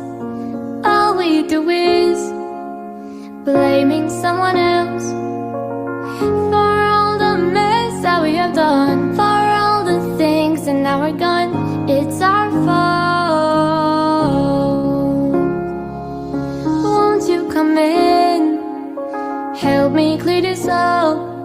We run out of time, so show me what you've got. Can we make a difference? Can we hate a little less? Just tell me. After all that we have done, tell me what will become. Just memories. But after all that we've been through, I want wishes to come true. To save this, will you watch it as it dies, or try to make it right one more time? Will you watch it as it dies, or try to make it right one more time? Can't please see the mess we've come to now. Are you happy to see this burning down? We're destroying our lives, then we're asking for advice. Can you tell me why? Would you leave if I needed you to stay? Would you mind if I go away someday? Would you call me till the dawn, or forget me and move on? Just tell me. After all that we have done, tell me what will become. Just memories. But after all that we've been through, I want wishes to come true. To save this, will you watch it as it dies, or try to make it right one more time? Will you watch it as it dies, or try to make it right one more time? If there will be feelings left, a toughness breath, and only some good friends, would you just take all these and throw them out, only to be saved? After all that we have done, tell me what will become. Just memories. But after all that we've been through, I want wishes to come true. To save this, will you watch it as it dies, or try to make it right one more time? Will you watch it as it dies, or try to make it right one more time?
So, ladies and gentlemen, I hope you thoroughly enjoyed Samira. And now I would like to thank the international panel of judges for being here with us today and taking your time to grade and evaluate each speech.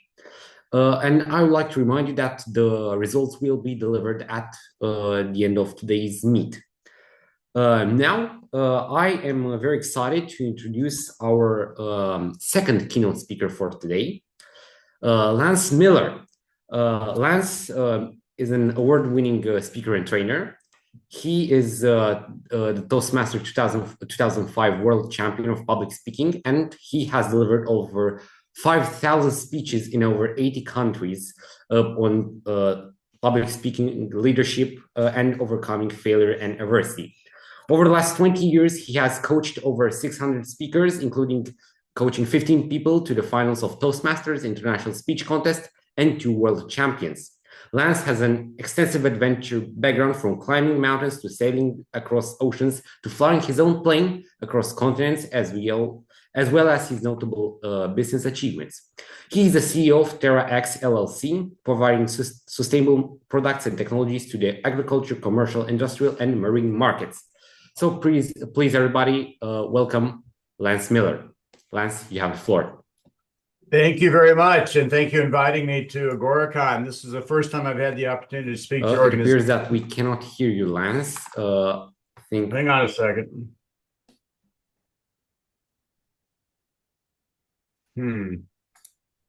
Test.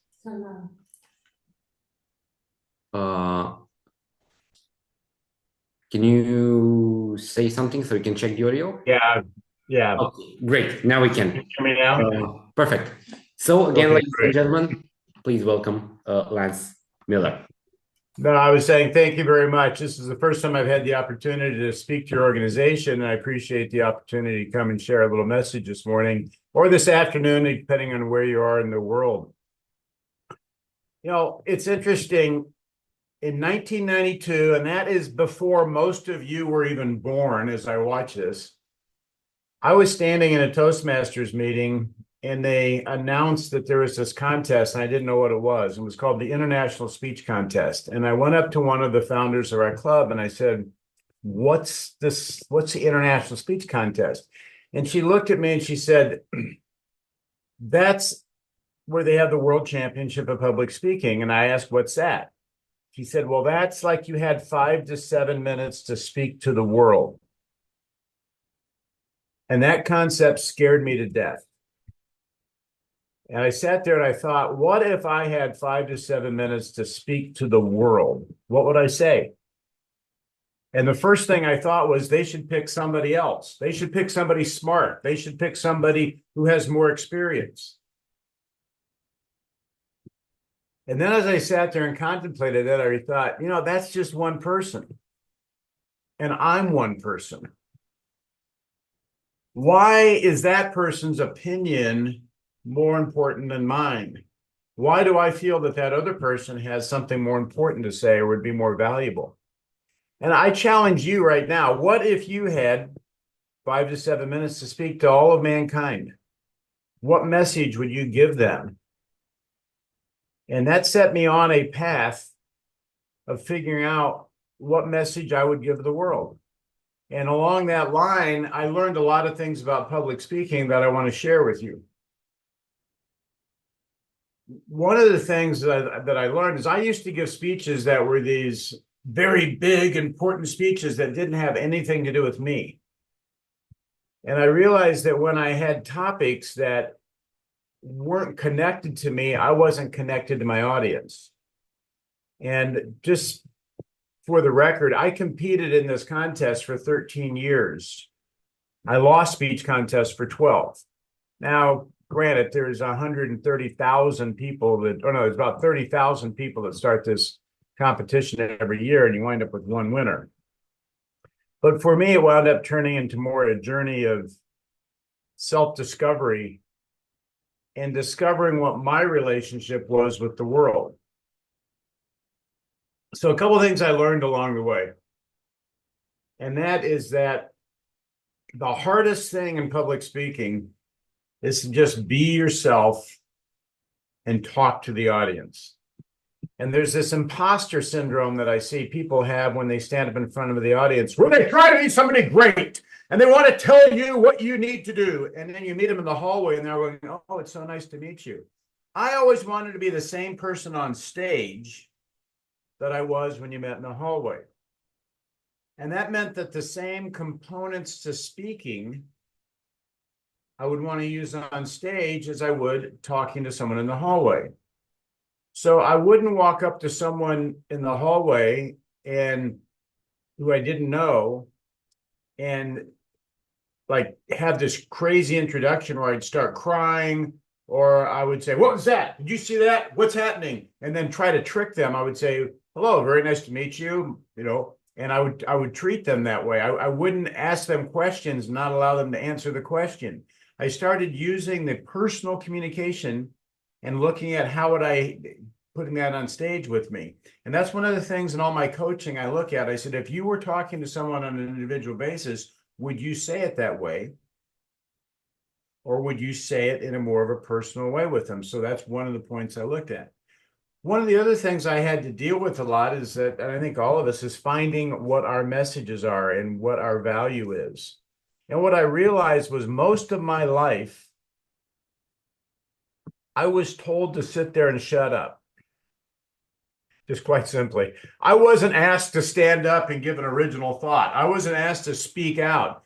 I grew up in a fairly large family. There were 6 kids in my family. As I like to say, they were all boys, except 5 of them. So I had 5 sisters. So I was told to shut up in harmony as a kid. And with my parents, you learn how to behave when you're in the family. And I remember there was a point in my life where I looked at my mom and dad, and I was going to say something or do something, and I went, what would they say or do if I did that? And based on my parents' reaction, that determined my actions. And later in life, I look back on that and I said, well, who became the author of my thoughts and actions then? Me or my parents? Well, my parents had.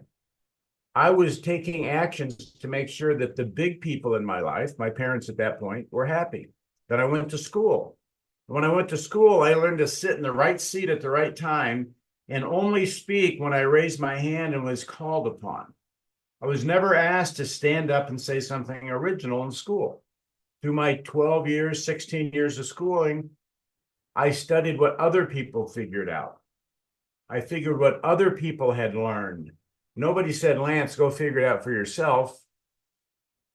I had to study what other people figured out. Then I got a job and they said, come here, here's your desk, or here's where you work. Show up on time, do a good job. Don't rock the boat. And if we like you, someday we'll promote you.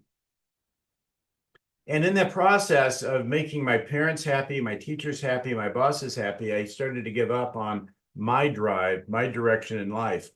The things I need to do was make sure that what I said made those other people happy.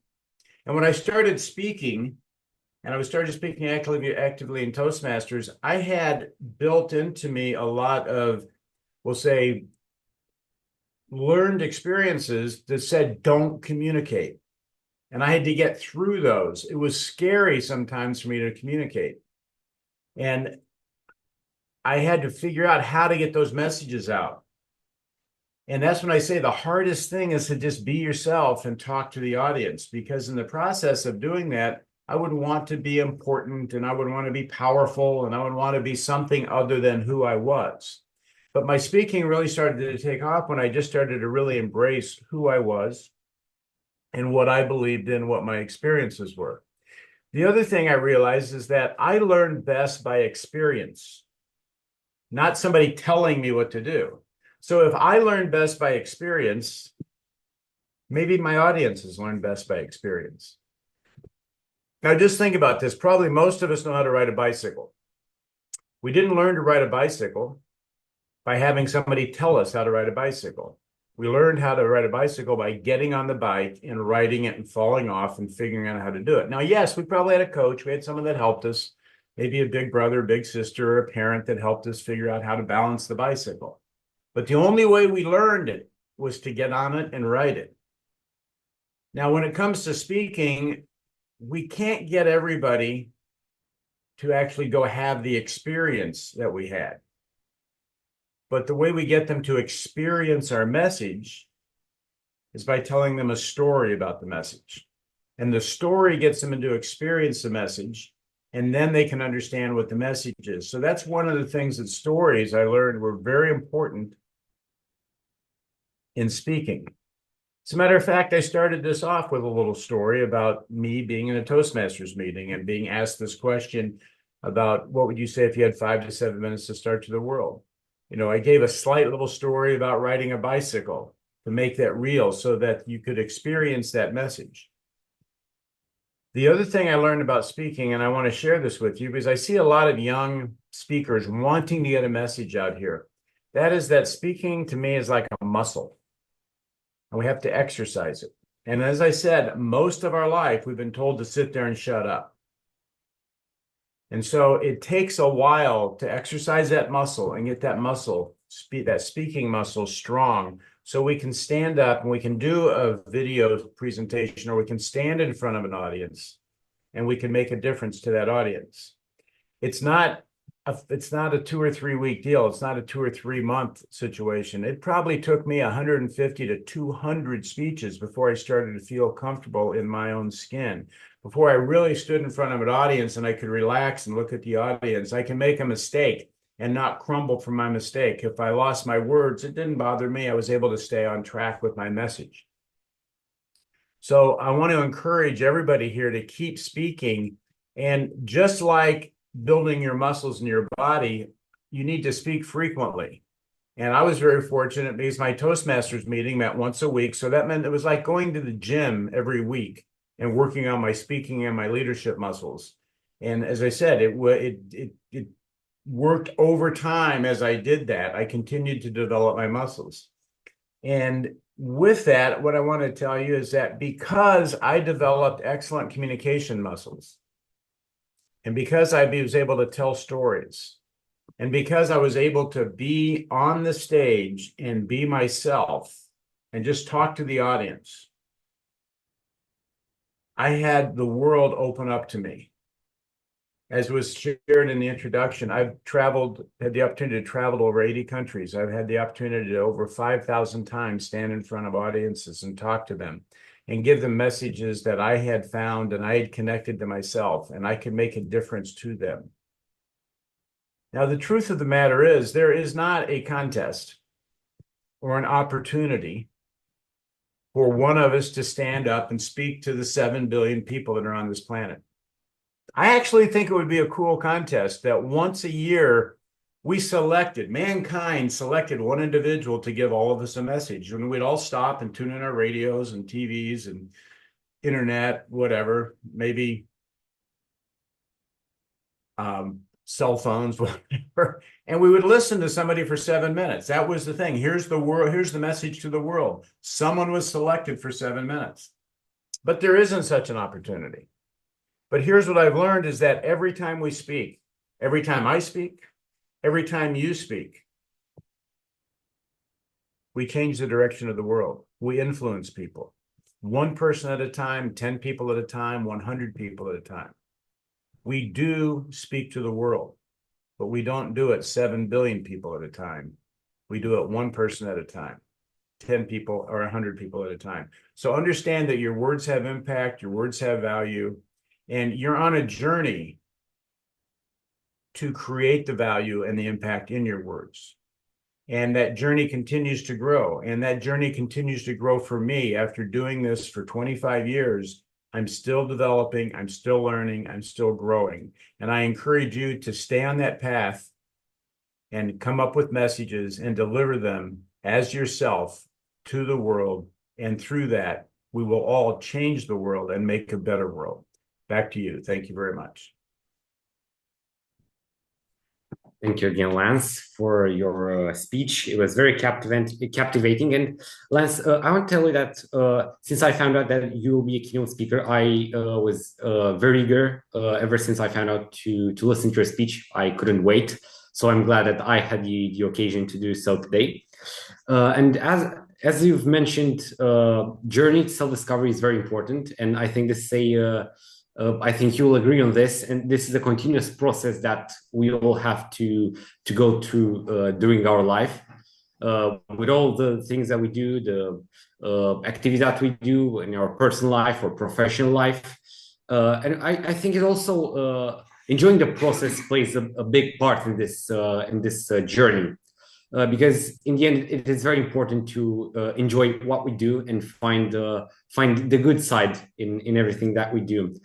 And regarding the importance of the public speaking, I think that you emphasize that very well. It is, as you said, very important, not only in your in one's personal life, but also in their professional life. I'm sure you can accredit a lot of business deals that were closed because you're very professional public speaking skills. And yeah, thank you for your presence here today. And ladies and gentlemen, again, Lance Miller. And if I may, I did forgot to mention this. I have a speaking tips card that is a free download on my website. I'm going to put my website in the chat. And if you want to download it, it's got a lot of tips on how to speak and what to do on it. You can just download it and have that as a gift from me to you today. Okay. Sure. Thank you, Lance, for the speech and for the tips. And yeah, thank you for your presence here today.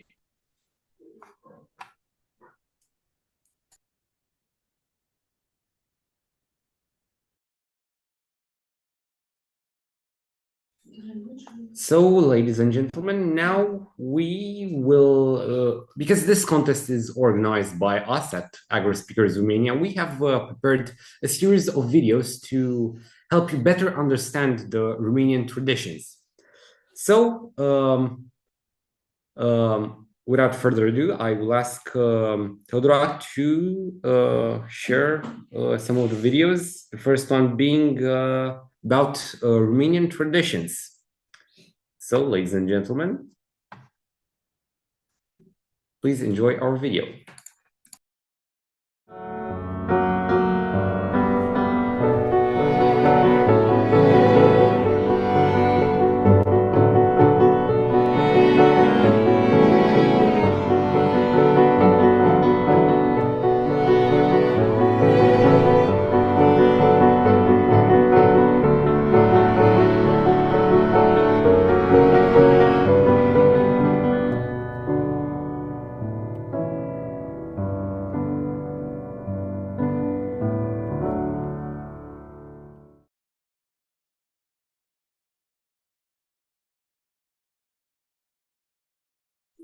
That was the first video in a series of, I think, 10, if I'm not mistaken, but we'll explore those later. But as for now, before we move on with the social awareness contest, I would like to say that we have a 10-minute break, so everybody can sit back and relax, drink a cup of coffee, eat something, and we'll rejoin in exactly 10 minutes. Don't leave the meeting, just I don't know, close your microphones and enjoy the break.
Okay, now that the break is over, you guys listen to Johnny Raducanu, which is a very famous Romanian jazz singer. He won a lot of international awards for his jazz music, and actually his history with jazz music goes back to, I think, the 18th century in his family. So he was a very talented jazz singer from Romania.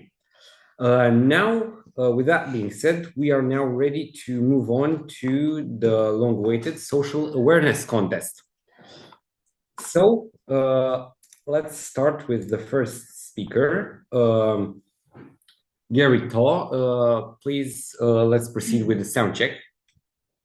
So Okay. Gary, please repeat after me. Speak up, lead, make history. Speak up, lead, make history. Okay, that is perfect. We hear you loud and clear. So, ladies and gentlemen, right now we're listening to Gary Taw from Singapore with a speech titled "Reframing Chronic Disease." Gary Taw, Reframing Chronic Disease. But before we start, actually, let's not forget, we'll remind everybody about the timing rules. So, excuse us, Gary, give us 1 second. So for social awareness contest, my background will turn green at 5 minutes, yellow at 6 minutes, and red when you reach 7 minutes. That's the moment when you have to stop. Okay, so now, ladies and gentlemen, we are now ready for Gary. So Gary Taw from Singapore with reframing chronic disease. Gary Taw, reframing chronic disease. Good luck, Gary.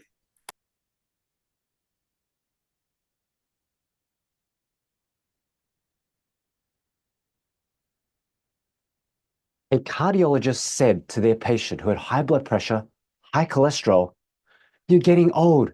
You can't fight it. There's nothing you can do to stop this from happening." But my question is, why is chronic disease like high blood pressure, like high cholesterol, normal? Is it really inevitable? Is it really just old age or purely genetics and we are powerless to do anything about it? Diabetes too. Do you guys know about diabetes? Well, the prestigious British Medical Journal defines diabetes as a chronic, progressive cardiometabolic disorder, a major cause of morbidity, mortality, disability, and high costs. In fact, 1 in 10 people worldwide have diabetes, and diabetes have claimed the lives of 6.7 million people in 2021 alone. That's 1 person every 5 seconds. And I can't imagine what that might look like in 2030 or 2045. But 20 years ago, at uni, my professors told me there is no cure for chronic diseases. So the condition, the medications, they are forever. And I believed this to be true until last year. So for the past 1.5 years, I've met and helped people like Auntie Linda, a 65-year-old lady diagnosed with borderline high cholesterol. And because of that, she had a cholesterol level of 7.2, and she was told she had to start high cholesterol medications. But she got on our program, and after completing it, and after 2 follow-up blood tests, the doctor confirmed she didn't need to have to take high cholesterol medications because that was able to drop down to 5.5. And that's the same for Natasha. In fact, I watched her eat chocolate cake just moments before she stood up to speak because she lost 20 kilos. She reversed her diabetes. She reversed her high blood pressure. And so witnessing these and many others, I believe that we actually have the power to influence our health. So how can we reframe chronic diseases to put health back into our hands? So if I were to go back to the definition of diabetes earlier, look closely. The answer to reclaiming our health is actually right there. Can you see it? That word, metabolic. It means our metabolism. Diabetes, high blood pressure, high cholesterol, fatty liver, stroke, they're all part of what's called metabolic syndrome. And excess body weight, especially the body fats, the visceral fats, the one around your tummy, your abdomen, that is one of the major risk factors for metabolic syndrome. Maybe the gift of the gab too, being able to eat and eat and eat and eat. But, why is all of this important? For many countries, the top 5 out of the top 8 risk factors of death, that is related to metabolic syndromes, to diet, to our weight. Life is literally on the line. That's how important body fat and weight is. So how would you know if you're at risk of metabolic syndrome? Do you know? Well, guys, if your pant size is 35 or more, ladies 31 inches or more, or if you have or are taking medications for high blood pressure, high blood sugar levels, low good cholesterol, the HDLs, or high triglycerides, then you may be at risk or you may already have metabolic syndrome. And you know what's worse? What's worse is that gaining weight, having excess body fat, having pre-diabetes or pre-high cholesterol, it's not painful. Actually, we don't even know that we have it because there's no symptoms and we are probably not motivated to do anything about it. That is dangerous because this excess weight, this excess fat is a ticking time bomb. Well, what can we do? The doctor might tell you, lose weight, eat less, exercise more. Well, if it was that easy, then why is it if we go visit the gym year after year, the lean people are still lean, but maybe 70, 80, 90% of the heavier gym goers, they're still heavier. So how can we lose weight? How can we lose fat, especially that visceral fat, the one in our tummy, our abdomen? How can we lose that? You see, these are our members who lost their weight. They lost their bellies, they became healthier, and they found those inevitable, forever chronic diseases start improving. Would you guys like to know how they did that? And without the exercise. There are 4 essential ingredients. They work together. And the first one is optimal nutrition. That means eating real food, avoiding those highly processed, highly palatable foods. But besides that, we need optimal sugar. That's blood sugar levels. Because did you know there is an optimal blood sugar level for losing weight and burning fats? And speaking of burning fats, we also need to optimize this burn and the basics, absolute basics of healthy lifestyles like sleep, hydration, managing stress. That's vital for losing fat. And finally, an optimal gut because, well, we need a healthy gut to burn the fats, but the gut is also like the second brain. It directly impacts every organ system in the body, from our brain to our heart, to the kidneys, and even to our muscles. So remember this graph? Imagine if we could change this. If the people with this metabolic syndrome lost enough weight, lost enough fat, that we could instantly reduce the number of deaths. And if that's even possible, what would be the first step to make that happen? I think that could be just to reframe chronic disease instead of being a forever disease dictated by our past, our father and our grandparents, instead of doctors diagnosing us with a slow death sentence that we are absolutely powerless against. Maybe we could change the narrative to something that will give us our power back. Because you remember that cardiologist? Well, the wife was in that room and she disagreed with him, got him on our program. And on day 6 of losing weight, he already got taken off his high blood pressure medications. He's still on the program now, doing so well. And I really hope he will inspire more people to see chronic disease isn't forever and it's not because we're old.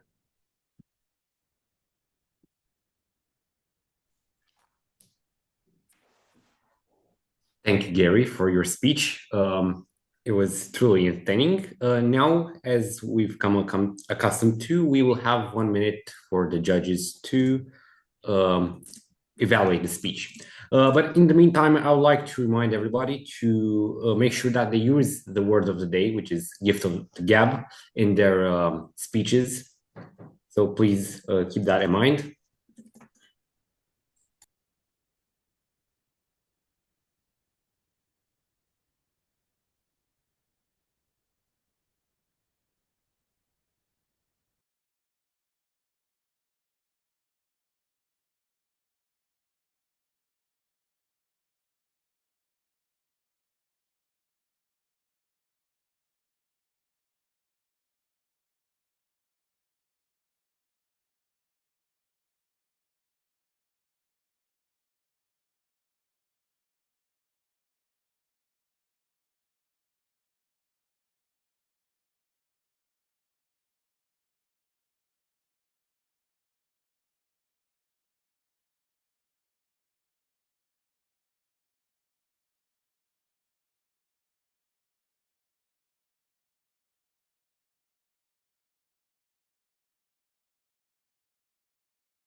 Okay, now I think we can proceed with next speaker, which is Cassandra Pavel. So we will now proceed with a sound check.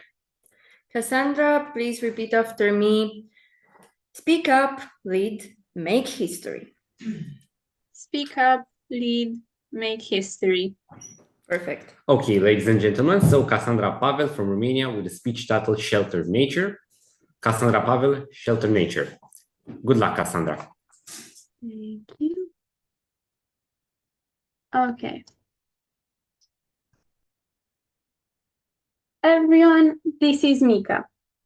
She came to me 6 years ago after being abandoned. Like her, many other animals have struggled on the cold, dangerous, empty streets. Some were rescued, some were not. But how did they get abandoned in the first place? There are a few reasons why. People buy them out of impulse. They see a cute puppy in the window of a pet shop, buy it, and believe that they can give it a better life. Until it grows, and suddenly, they realize they made a mistake. Maintaining the life of our best friends may become hard at some point, and some people can't afford it. It's either because of the vet bills, because they can't pay for the dog's grooming and general health, or because the dog gets pregnant. It can be a huge problem to relocate if you own a pet, because a lot of rental places don't allow animals. The residences that do are very few and far between. You may be surprised by the fact that many animals are abandoned due to the birth of a baby. The new parents forget about their furry friend as they focus more on the baby or simply believe that the pet is a threat to the newborn. I wonder how many abandoned pets were bought irresponsibly for a child who lost interest in caring for them. A child that believed he could foster a pet for many years to come, but he wasn't taught how to do it, nor does he want to learn. Love makes the world go round, it is said. But can a relationship cause the death of a pet? People can easily be manipulated by their significant other into giving up on the souls that love them most. Last but not least, the saddest reason of them all. Dogs can get abandoned due to old age. This is also one of the main reasons they don't get adopted as fast as the others. They can spend years in an adoption center till someone finds them, or at least find the ones that survived. Hey Mika, what do you think we should do about all this? Yeah, sure. We should raise awareness. We should build more centers where animals can be rescued and treated. More pet-friendly buildings should exist. I mean, animals don't get drunk, don't smoke, don't play loud music at 3 a.m., and definitely don't tear apart the furniture when angry, which makes them the perfect tenant. There are so many things we can do to change this, to give those poor souls a second chance. We just have to want to change our behavior, to want to use our gift of the gab to do something about this. And I still hope that one day we will. Thank you. Thank you, Cassandra, for your speech. It was truly awesome. Now we will have the customary 1 minute break for the judges to score speech. And again, please don't forget to integrate the word of the day, gift of the gab, in your speeches.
Okay, I think now we are ready to move to the next speaker, which is Richard Dieter from the UK, and we'll proceed with the sound check.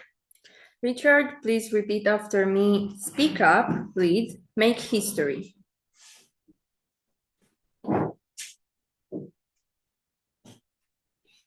Richard, can you hear us?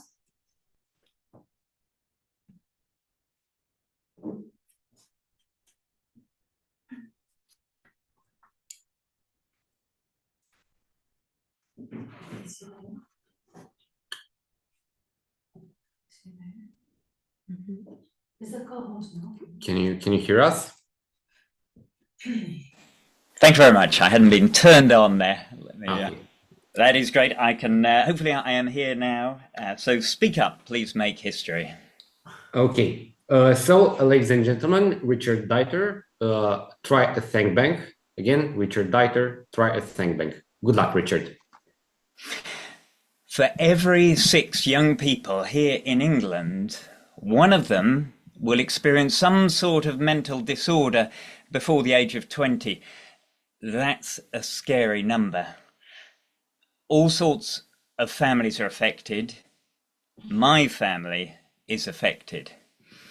So I've been on a quest to find ways to improve mental health. And I found something new that I'd like to share with you now. What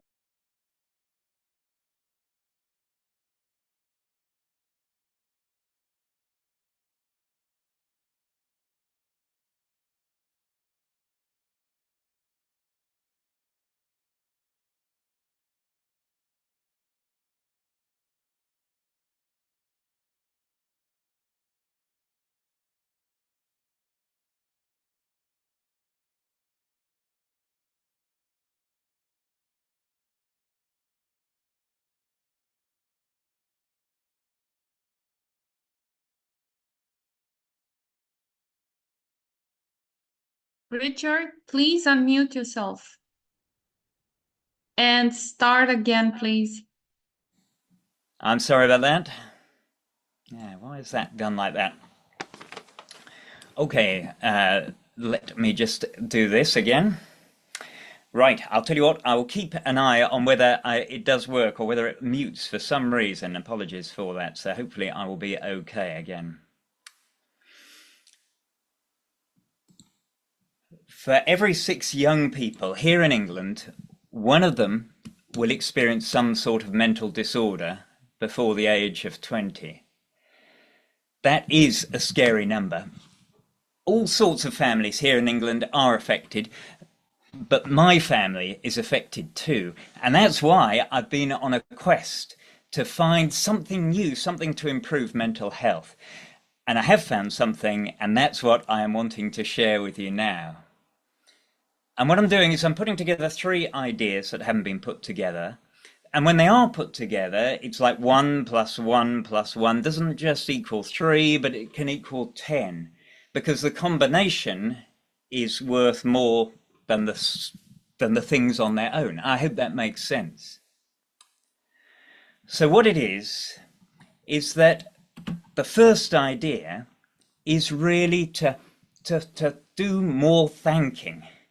Looking for the positive, looking for the happy. Academics talk about gratitude therapy and cultivating an attitude of gratitude. Here's how I do it. I like to keep things simple, something that you can do yourselves. I take a sheet of paper, I fold it into 3, then I fold it again, and that creates a series of cards like that. Then each day I write down 3 things that are potential sources of gratitude, 1 source of gratitude for each of those small cards. So here's one I've prepared. On Monday, okay, I've got 3 things. Then Tuesday, I do 3 things. Wednesday, I do 3 things. After 6 days, there's still some space left at the bottom of the page, and I'm going to use that space for one of the other ideas. Now, writing down things that you're grateful for just by itself is helpful for mental health. In 2017, an analysis of nearly 40 different studies showed that even simple gratitude interventions, like regularly writing thanks, are helpful in improving life satisfaction. The second idea, building on that first idea, is to do more thinking about thanking. This is about rediscovering and retelling the stories we're telling ourselves about what's happening in our lives. Academics talk about narrative therapy. Well, here's how I do it. Because I think what I really need to do is to find a way of writing things, getting things out, making it clearer. So I take that sheet and I begin to cut out the individual cards. So each card I do that, I cut it out. Oops. I cut them out carefully. And once I cut them out, I spread them out. So I spread them out actually on the floor of my office here. And as I spread them out, I put things that are together, that are similar, I put them together. Things that are different, I put them different. And as my fingers begin to move these cards around, I begin to make a story of what is related to what. And what I find is that story is reinforcing my thankfulness and my motivation for what I'd like to have happen in life. So actually spending a bit more time on gratitude makes a difference. And there's research that backs this up. For example, in Canada, they did an in-depth gratitude intervention amongst nurses, and that found it improved job satisfaction by around 15%. Well, that's worth having in a world where mental health is under siege. The third idea is to write down those stories we're telling ourselves. And this is related to writing therapy. Okay, so this is how I do it. Remember that my first sheet, the original sheet I had, it still had some space at the bottom. And when I've cut it out, I've still got that space. And with that space, I begin to write down the story that I'm telling myself about what I'm grateful for, like what's going on in my life. These are good things. We've talked earlier about the gift of the gab. I think the gift of writing is actually really important. This is an opportunity to write something down. And then when I've written it down, I keep it. I put it in what I call my thank bank. So here is my thank bank. It's like a repository. It's a storage place for those stories I've written that make sense of what I'm grateful for. Now this thank bank, it's not something I've seen anywhere else. In my view, it's an original way of helping towards a positive outlook on life and therefore towards mental health. And for me, the big benefit is that I've stored up my gratitude assets. And when things are not going so well, and mental health is under siege, and that has happened in my family just recently, and wherever you are in the world, maybe that's the thing for you too, I know that there are positives, and I can find the words to describe those positives because I've already written them. I've stored up the positives so that I have them at my fingertips. And that's why the thank bank is protected of mental health. So let me just give you a quick summary. The problem is mental health under siege. My new approach is to put together 3 ideas, 1 + 1 + 1 = 10. The 3 ideas are thanking, by which I mean writing down things that are sources of gratitude on cards, 3 things a day for 6 days. Secondly, thinking about that thanking, by which I mean on the 7th day, cutting out the cards and then laying them out so that a story emerges about positive things in our lives. And thirdly, turning the thinking into writing so that we build up assets of gratitude that we keep in a thank bank. As I finish, I'd like to invite you this coming week to take 1 sheet of paper. That's all it needs to start. 1 sheet of paper and try this new combination of ideas. Why not try a thank bank yourself? And it's time for me to finish. How else could I finish except by saying sorry for the sound problems and thank you.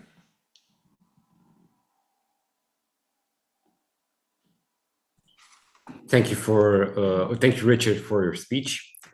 Again, we'll have the 1 minute break, as everyone, I think, knows by now. And again, I'll quickly remind you to don't forget to use the word of the day, give the gift of the gab in your speeches.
Okay, so the next speaker for today, which is also the last for the social awareness contest, is Afif Surdiman, and we'll proceed with the sound check.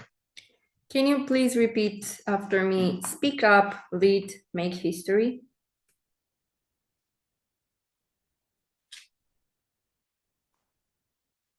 Can you hear us?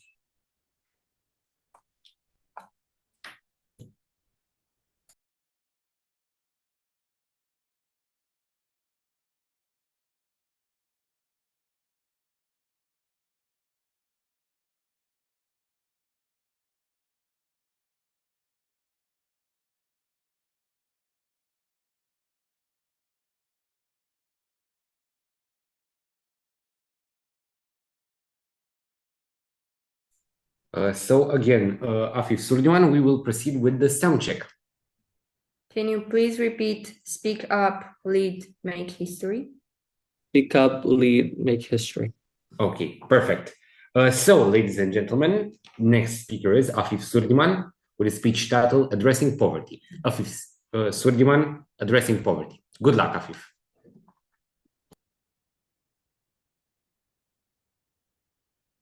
Ladies and gentlemen, thank you all for being here today to confront an issue that plagues our society: inequality.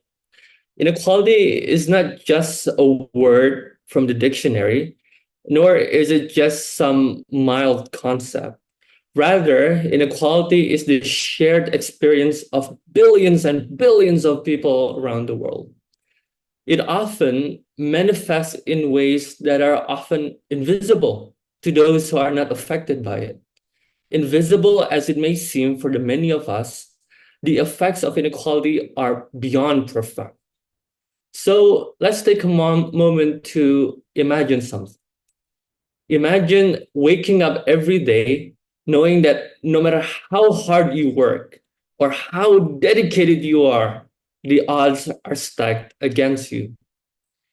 Imagine a child born into a poor family who will never have access to the quality education that they need to escape the cycle of poverty.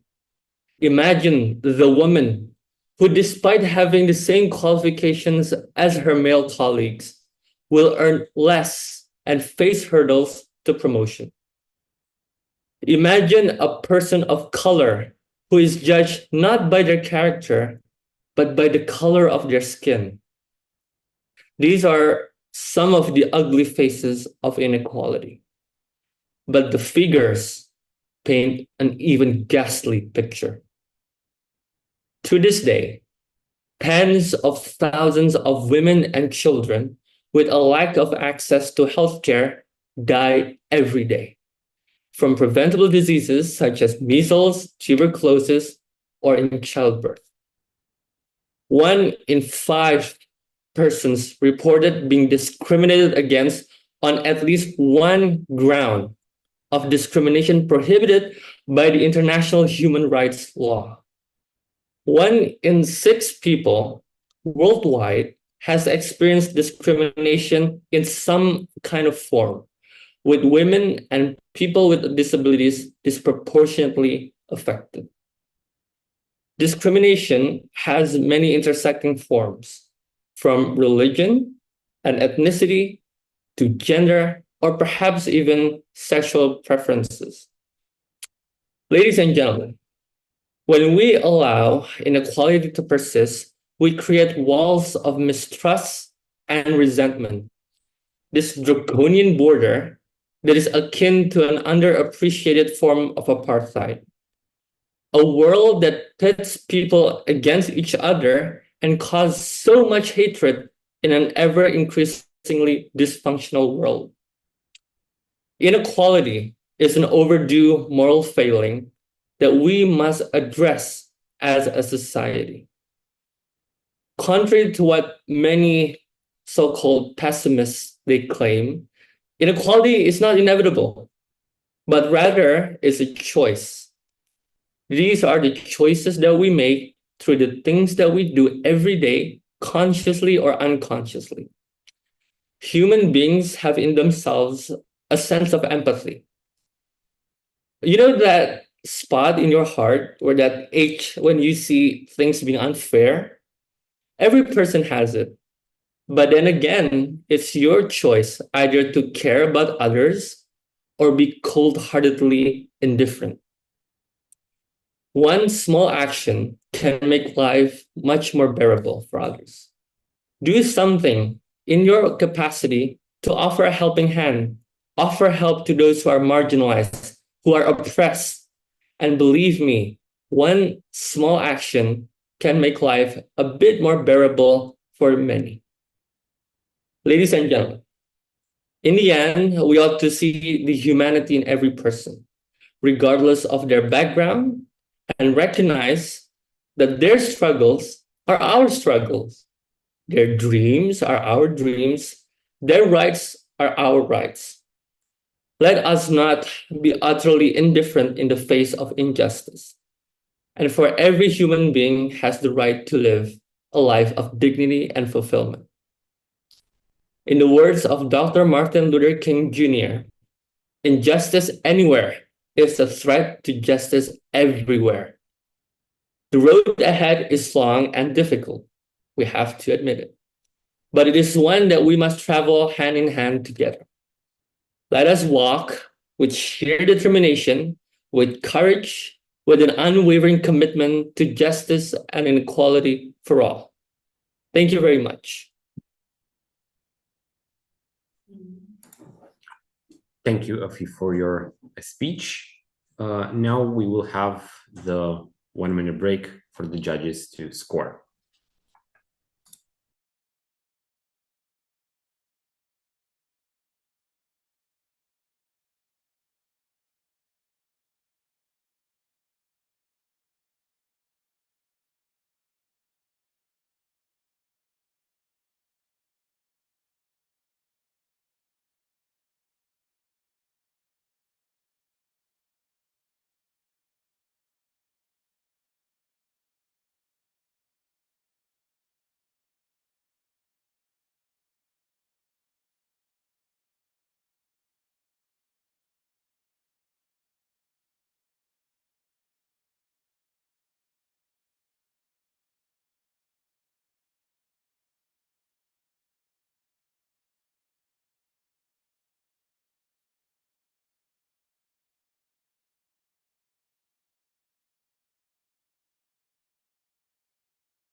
So now that a minute has passed, we will now move on and do next thing in order, which is voting. So as we've discussed earlier, voting is a new thing that we do here at Agora Speakers, at this edition of Agora Speakers International, in which I will send you a Google Forms link in the chat. You'll click it, it will open your browser, and you'll be able to pick your favorite speaker from the social awareness category. And we'll allow people, I don't know, 5 minutes to 5 minutes time to pick their favorite speaker.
The 5 minutes for voting time have passed, we can now move on to next thing on our schedule, which implies more videos about Romania. So, as I said earlier, we here at Agora Speakers Romania, in anticipation for this contest, we have prepared a series of videos to help you understand more about our country's traditions and language. So the second video we have prepared for you today is about Romanian stereotypes. So please enjoy the video.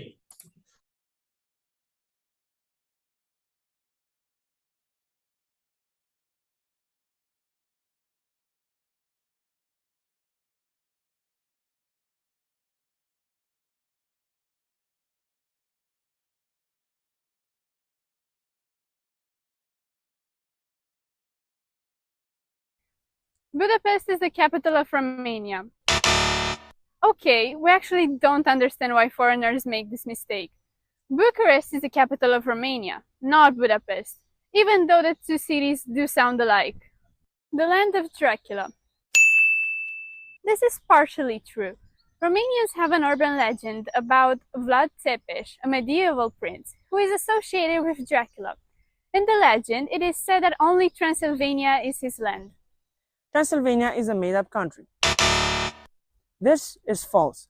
Even though Transylvania appears in a lot of urban legends, this part of Romania actually exists and has lots of tourist attractions such as Dracula's castle, which is in reality Bran Castle, and the Hunyadi Castle in Hunedoara. Everything is cheap. For us, Romanians, not everything is cheap. There are a few things that we believe are very expensive. However, the foreigners think otherwise. Romanians eat a lot of garlic and onion. This is true. One could say we're addicted to them, as there is no Romanian dish that doesn't have at least a small amount of garlic or onion in it.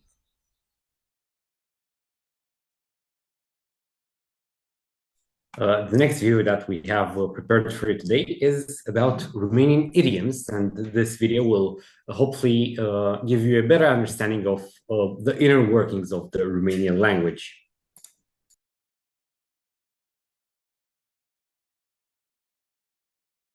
Here at Agora Speakers Romania, we love idioms. And because this year's AGORACON convention takes place in Romania, we decided to introduce you into the world of beautiful Romanian idioms. We're gonna kick off things with a very popular one around here, floare la ureche. We Romanians use it to describe something that is very simple. When you're surprised, you say mi-a picat fața, which literally means my jaw dropped. So next time you get a good grade in your math class, you know how to describe the feeling. Next in line is a te trage curentul. This one doesn't exactly have a clear translation, but it's something that we Romanians say when we feel a thing like a breeze that's coming right past us when there's a window or a door open nearby. A tăia frunza la câini is what we usually say when someone's wasting their time in an activity that won't yield any result. You're basically saying that you're cutting leaves for dogs, and since dogs aren't herbivores, it's useless.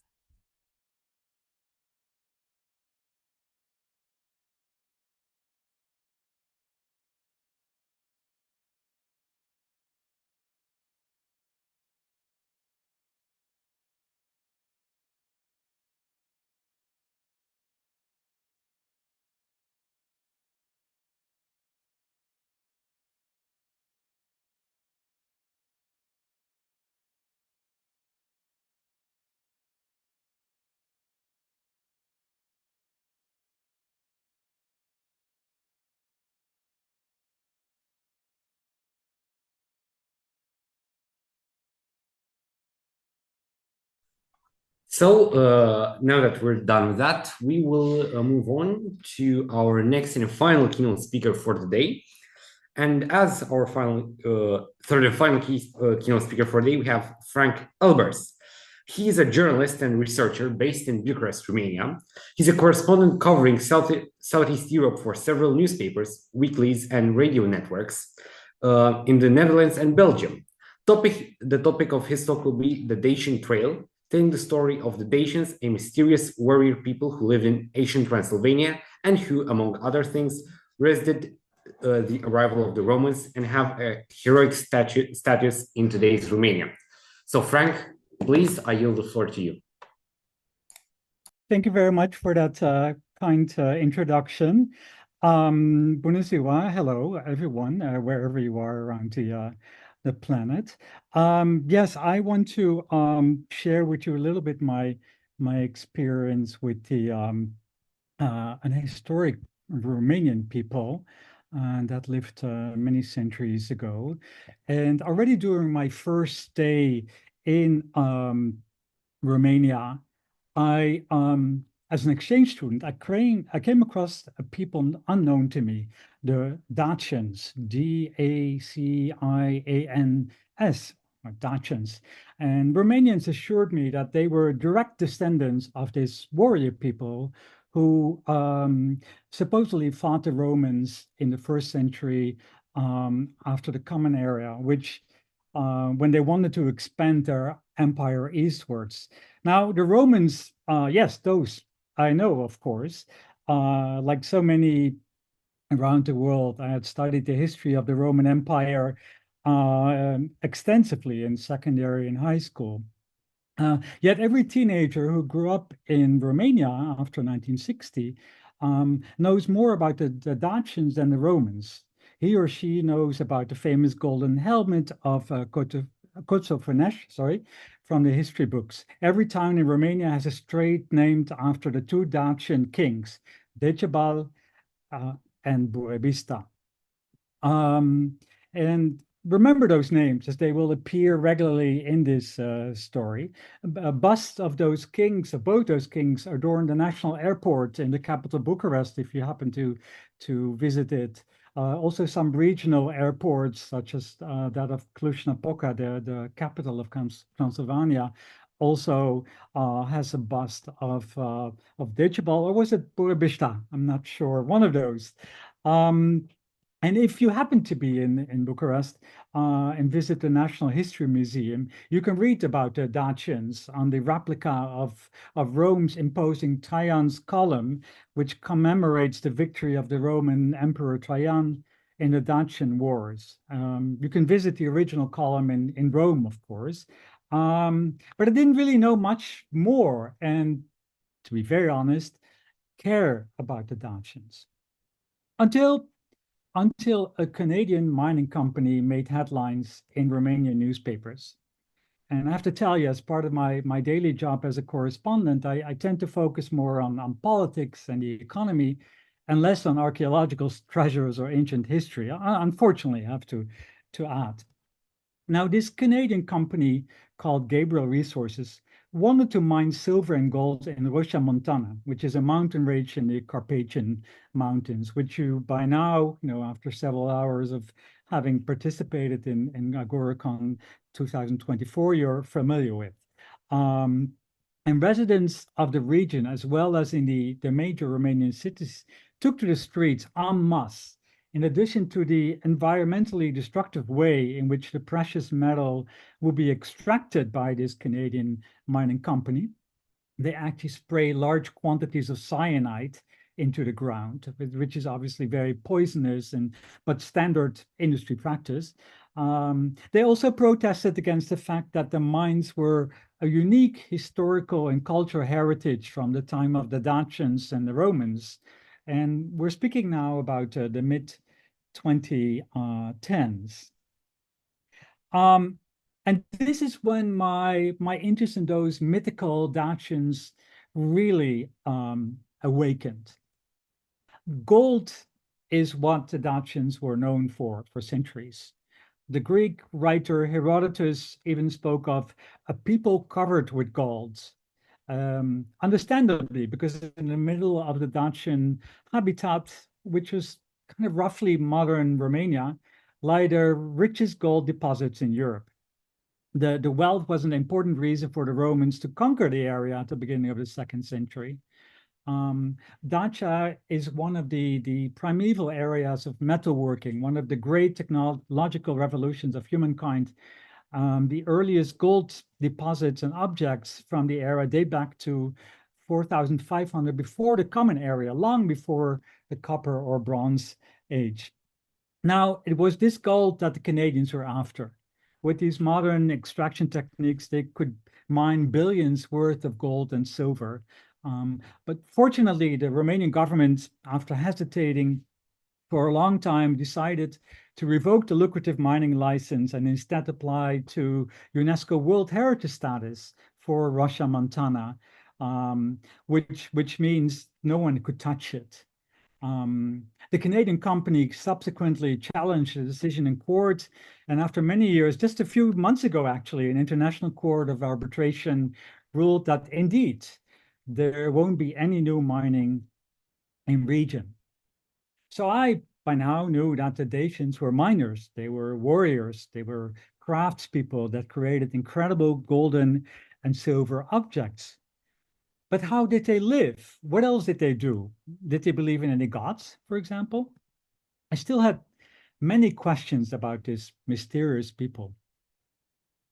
Coincidentally, last May, I was asked to accompany a press tour to the Oreste Mountains, which is part of the Transylvanian mountain range, and the heart of the old Dacian settlements.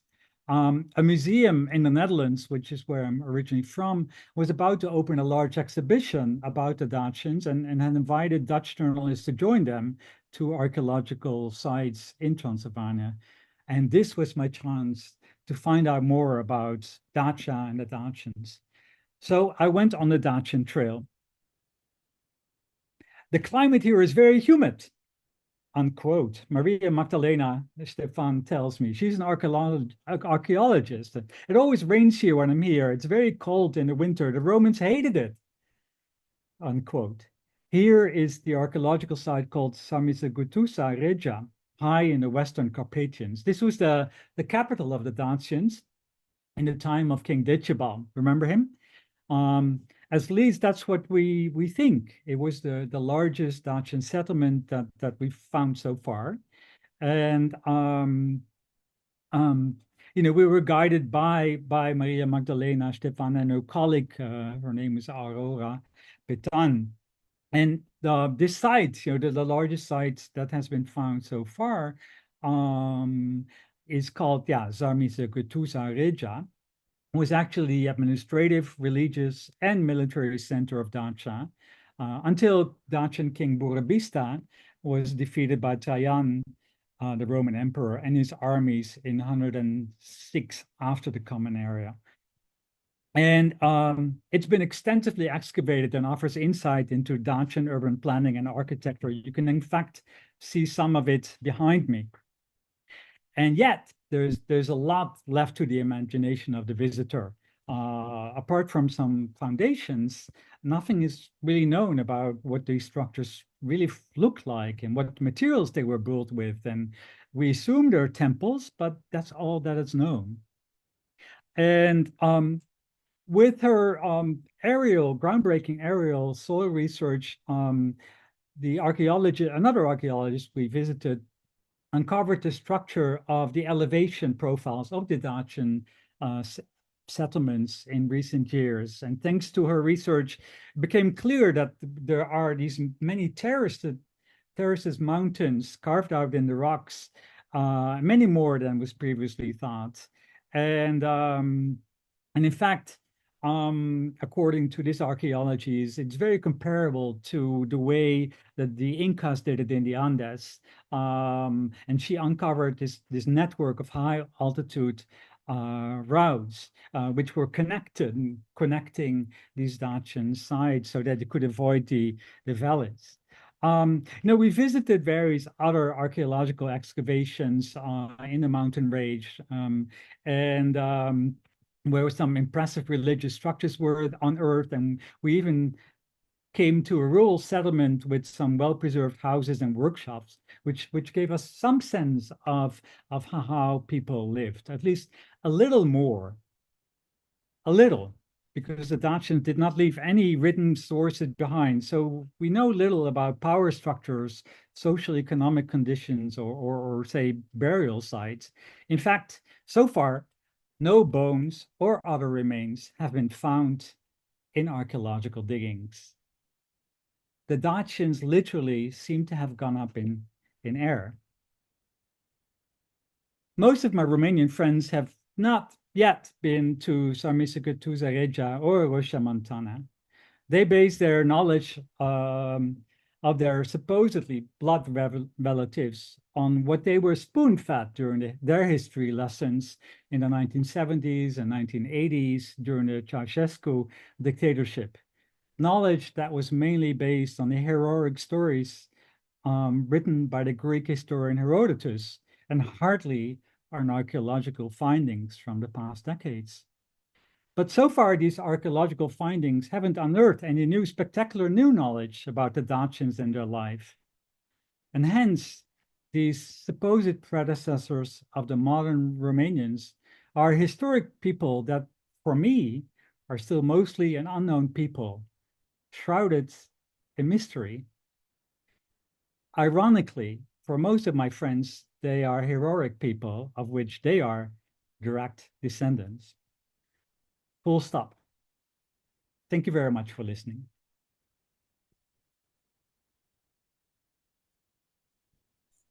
Thank you, Frank, for your speech and also your walkthrough to Romanian origins and history.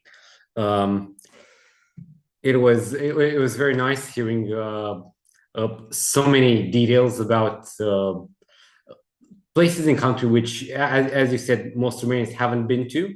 They're not really that promoted, unfortunately. But I think it is very important to document our origins, because it is very, very important to know our history, to know where we come from. And again, thank you for your time and your speech today. And now I think we can move to the next event in our schedule, which also implies Romanian history, but hopefully with these videos we'll show you some more popular sites in Romania, popular cities. So everybody, let's take a trip around Romania.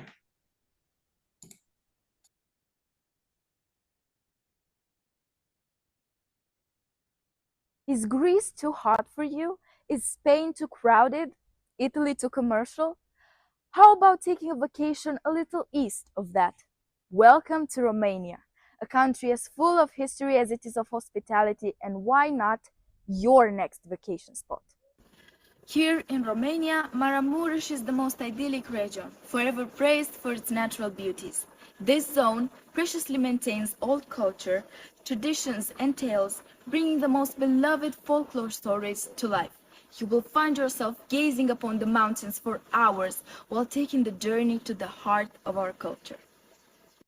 Visualize yourself walking through thousands and thousands of years of history. Well, guess what? You can actually do that by visiting one of our most desired destinations. The Corvin Castle is located in Hunedoara, Romania, and it's actually one of the most well-preserved castles in Europe. It was built in the 15th century by John Huniadi, and it features a drawbridge, a large courtyard, and tall towers, making it a prime example of medieval architecture. It is steeped in history and legend, often being associated with Vlad the Impaler or the inspiration for Dracula.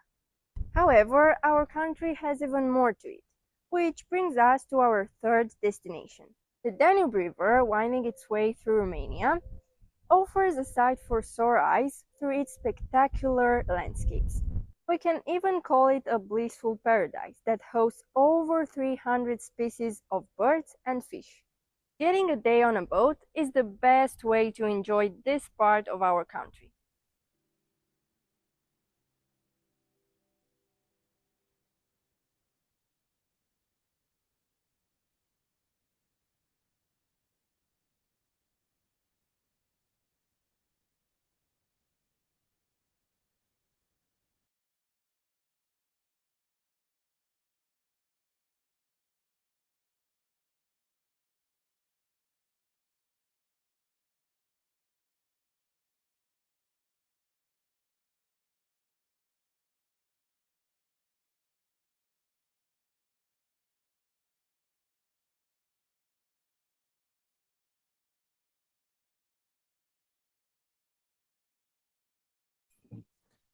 So I hope you thoroughly enjoyed the videos, and now we will move on to the listening evaluators moment. So now I yield the floor to our listener today, Vladimir. Yeah, thank you, Matei. One of our purposes here at Agora Speakers Romania is to teach people about the beauty of our country, and I hope we've done that with all these nice videos you've been seeing throughout the day. Now let's check if you have been paying attention. Do you remember, that's from the first part of the day, one of the Romanian traditions for Easter? You can raise your hand, by the way.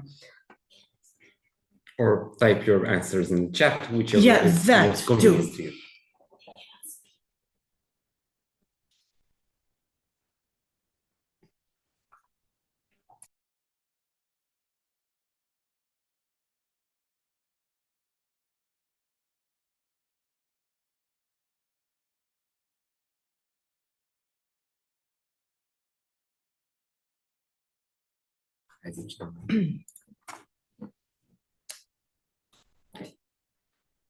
Okay, so next question. What is Dracula's castle called in real life? Because it's not called Dracula's castle and it is a real place here in Romania. You can type your answers.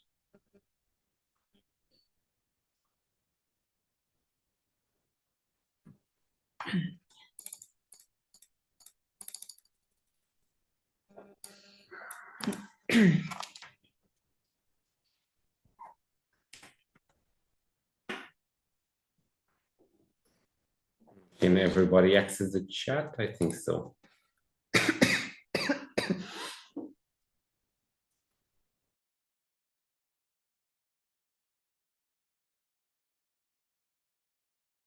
The correct answer, Bran Castle. Thank you. Now the next question, that is from the last video you just witnessed. What is Maramureș, the mountainous region in Romania, known for? You can type again your answers.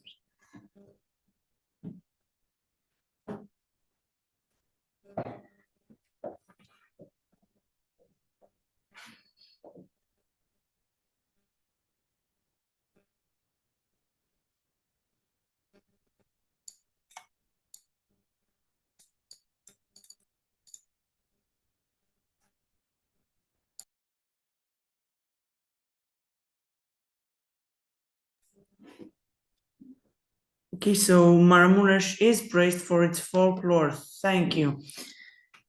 Now, I'm sure in the last video, Bucharest was referred as something. There was like a title, a nickname for Bucharest. Could any of you tell me what that is?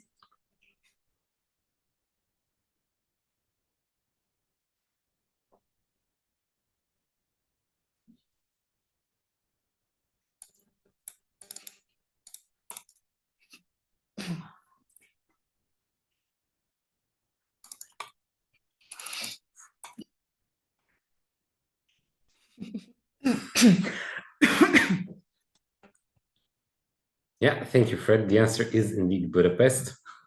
You are correct in Yeah, that is what people mistake Bucharest for. Again, I don't know exactly why would they. And now from our last keynote speaker, because she spoke about Romanian history too, who were the Dacians and what are they known for?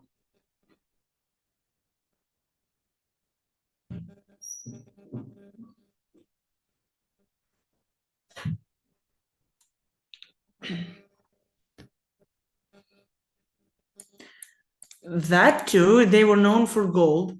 They were the ancestors of Romanians, but yeah, they had a lot of gold. Now, I almost forgot the word of the day or the idiom of the day as we interpreted this year was the gift of the gab. And given that almost everyone or almost all the speakers today use that idiom, it was used like 5 times today, which is good. Could have been a bit better, but thank you. You all have the gift of the gab, by the way. And now I used it too. Are we done? Yeah, we are. Okay. That's it. No more torturing questions. So now that we're done with that, I think we can move on to the Agora Indonesia showcase, if I'm not mistaken. Okay, yeah, it is confirmed. So we are now we prepare ourselves for the Agora Indonesia showcase.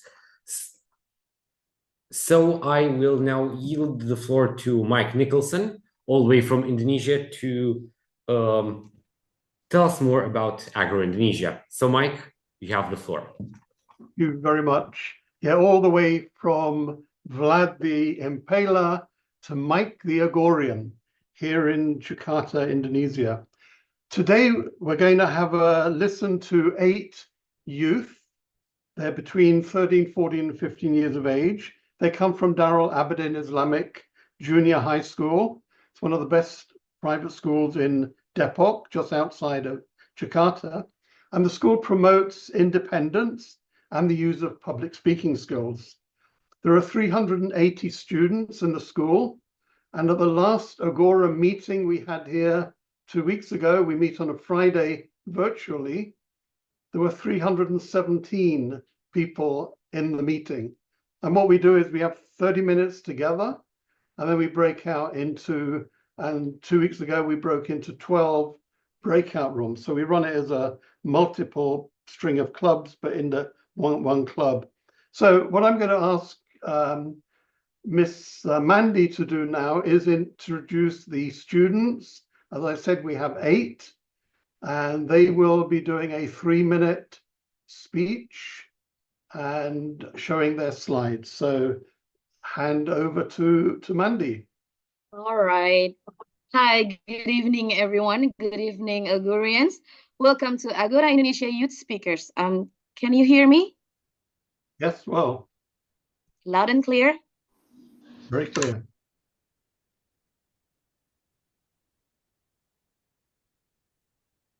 Mike, can you hear me well?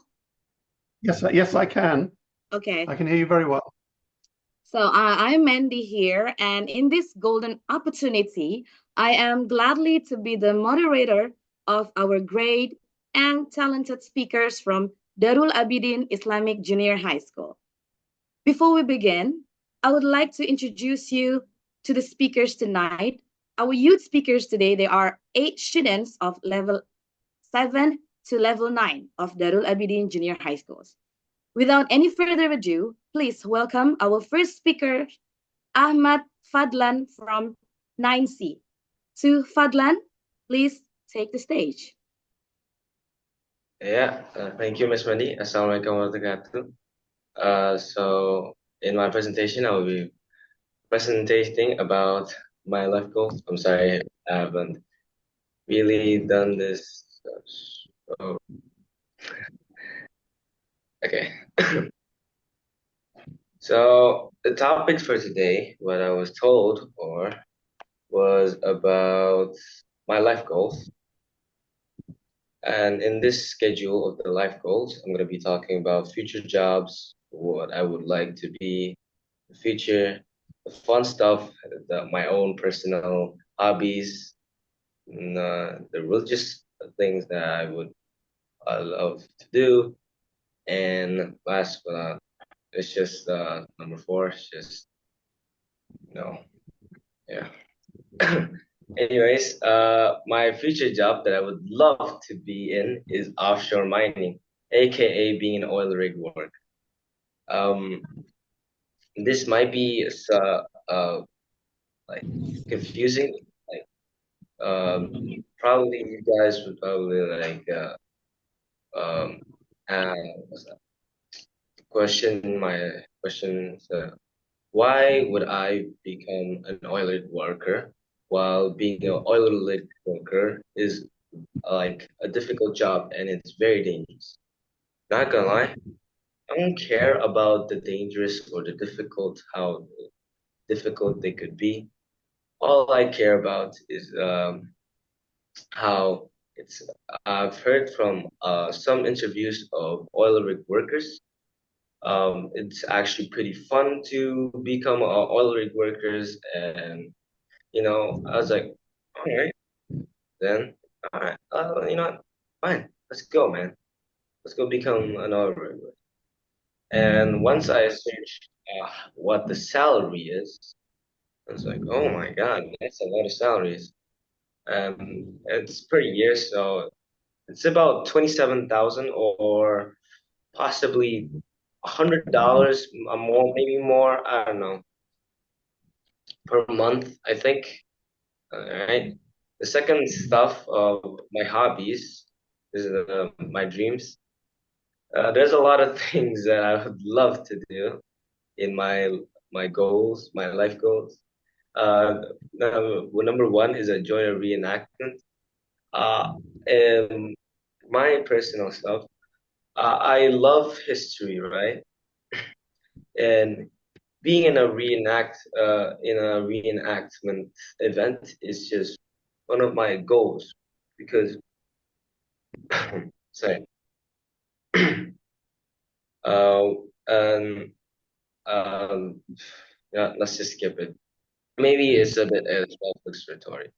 Number two is me, one of my good online friends. I have a very close friend connection with them. I have a cool connection of uniforms, like military uniforms. Number four is the gym. Once my mom says, you know what, you can go to the gym. Sure, why not? And then last but not least, going to paradise, aka Jannah, in Islamic. This is my religious goals as a Muslim. I would say Islam basically teaches us to do 5 times a day prayer. We also need to read the Quran more often, doing zikr on a regular basis, at least be able to memorize some chapters of the Quran, and also I would love to preach Islam. And this is the last one, being that friend. I know we all have that sad moments. Everyone basically have different emotions every day. Everyone had, like, for example, today there might be a child who is very happy, energetic, and then there's also a teenager who is very sad. And I would like to fix the friends that are very sad today. I hope you guys have a nice day. My voice might be a bit cracking because I haven't slept for like, I don't know. That's I okay. slept. That would be fine, Fadlan. No worries. Thanks for listening. That's it. All We have right. any like mistakes I made. Assalamualaikum warahmatullahi wabarakatuh. Okay. Thank you so much, Fadlan, for sharing your goals. Hopefully that can inspires the other youths. Right? Okay. Let's move on to our second speakers. She's a girl. Without any further ado, let's please Najwa. Are you there, Najwa? Yes. Okay. Please, Najwa, your time is 3 minutes. Najwa Auxilia. Time is yours. Yes. Thank you.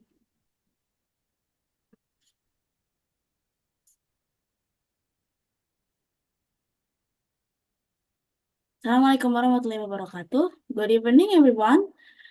This night I'll presentationing about our way. First, I need to introduce myself. My name is Najwa Auxilia Hambali. Here is my profile. You can read it by yourself. Now I will talk about how I do it to reach my dreams and how do I determine my goals. This is how I do it. First, the way I do it is with ability, skill, and strength. The benefits of this ability can increase self-confidence and become the basis for achieving dreams. Skills can make achieving dreams more practical and effective. Lastly, strength can make us mentally stronger when facing problems and can also provide motivation and inspiration. Next is how do I determine my goals? I need to think about myself to determine my goals with great determination and be specific, not general. I also have to prioritize my dreams and try my best. The conclusion is there are many ways to pursue a dream, and you have to be dedicated to your own abilities. And pursuing dreams, we must try our best not to miss and forget the dreams we have wanted from the start. Thank you very much. Ladies and gentlemen, thank you for listening my presentation and sorry for the mistake. Thank you. Najwa signing out. Good night.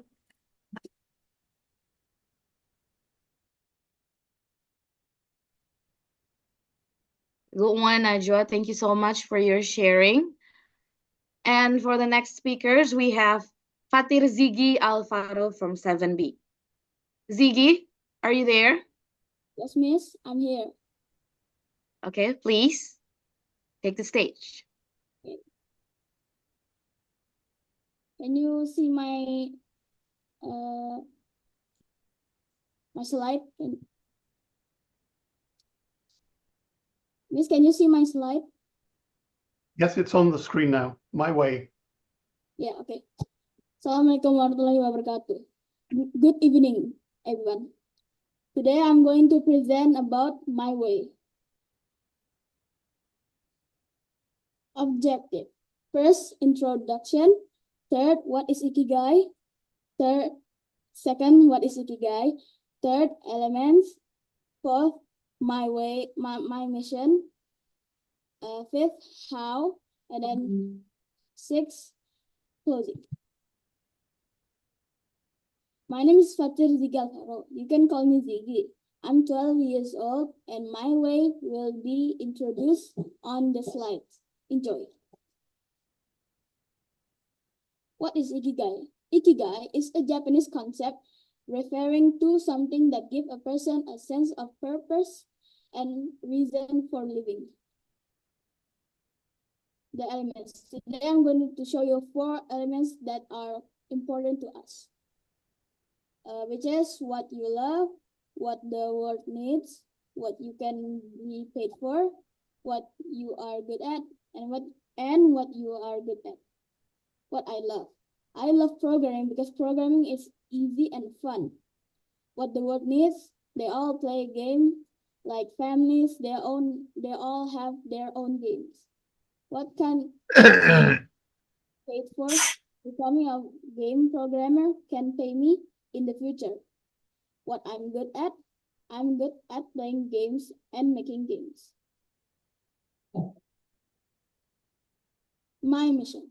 Gaming can be a lifestyle, which means it can affect your life. You can be happier in life, but also it can ruin your life.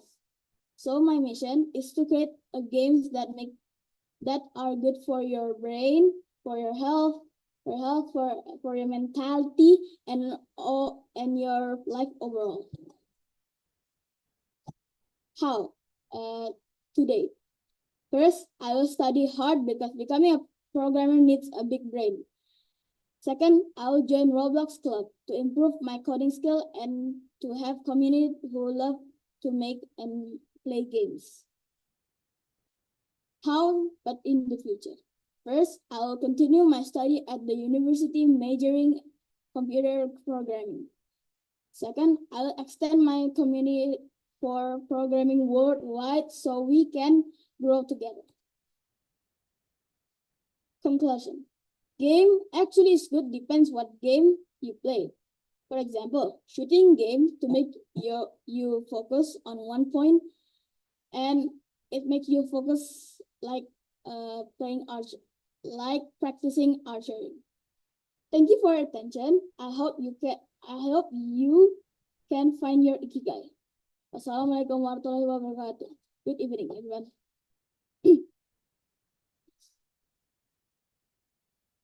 Okay, I'm done. Okay, thank you, Ziggy, for sharing. Next up, we have Jasmine Amira Aziza. Jasmine, are you there? Yes, miss. Please speak more loudly, okay, Jasmine? Yes, miss. You can hear me?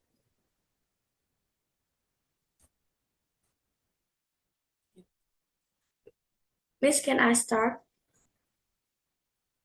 Yes, please. Okay. Speak more loudly. Hello, everyone. I'm Jasmine, and today I will present about my strategy on life goals.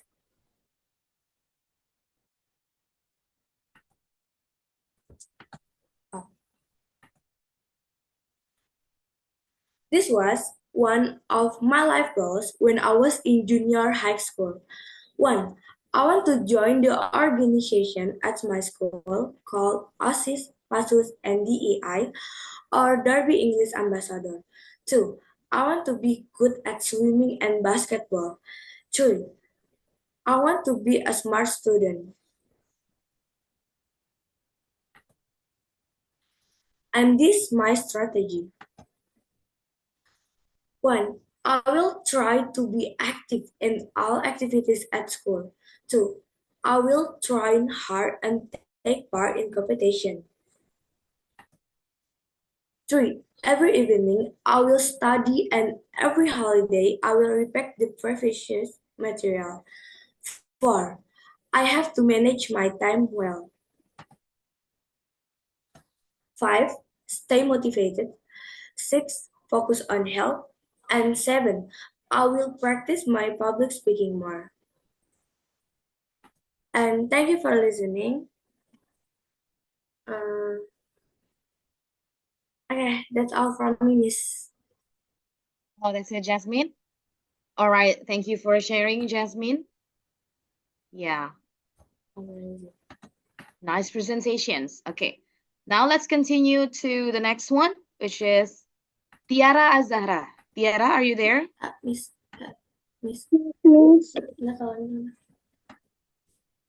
Ready, Tiara?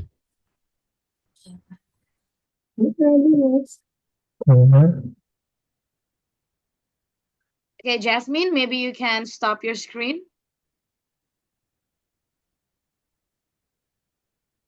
Stop the screen sharing, Jasmine.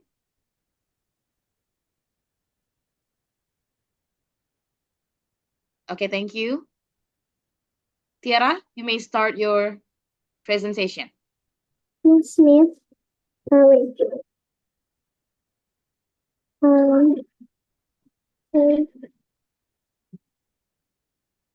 Tiara, are you okay?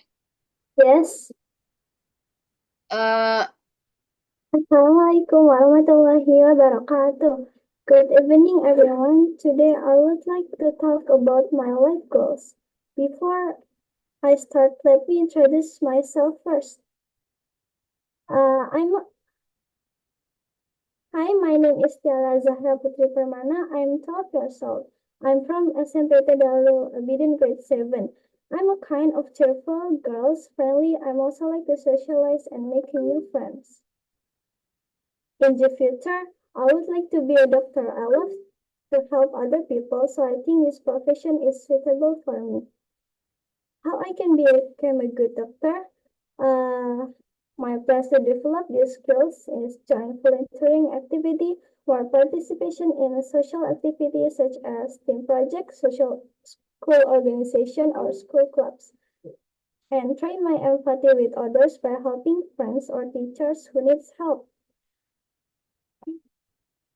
I have the strategy paths to achieve my goal. I will apply the SMART goals method to help me achieve my dream goals.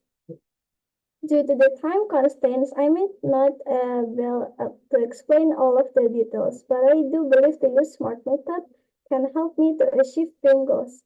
For example, specific, what does it mean? Clearly outline what needs to be done, who will do it, and the exact steps to reach it. Plans, improve my knowledge on science and math. Daily application, participate in science or math competition. As a conclusion, doctor is a profession that must have skills in two main aspects of life, intelligence and relationship with others. This is also mentioned in 7 Habits of Highly Effective People by Stephen Covey. Habit 1, be proactive. For example, actively participate during school lesson. Habit 2, begin with the end in mind, means clearly outline for my final goal in the future. Habit 3, put first thing first. For example, put priority list on my daily schedule. Thank you for listening, and bye, guys.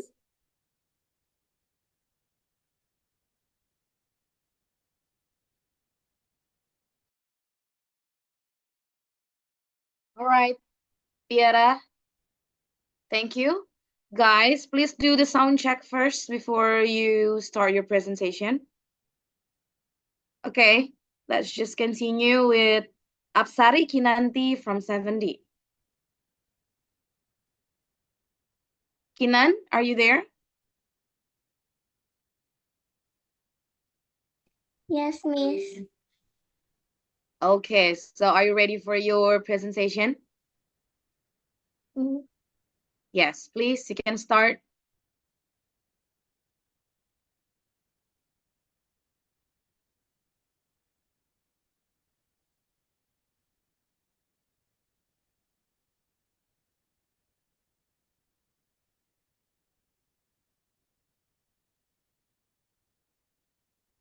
Yes, Kinan, can you start your screen share?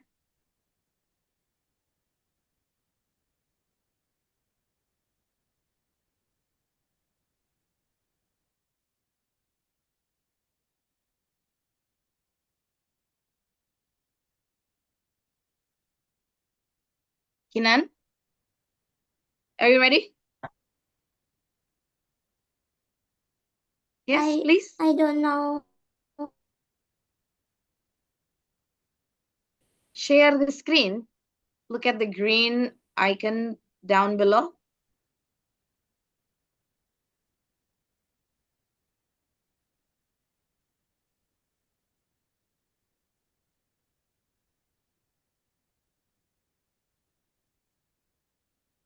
Kinan, can you proceed?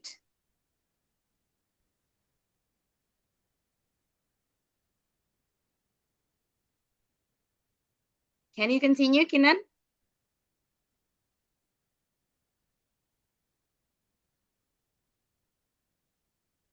Okay, I think we are having a problem here.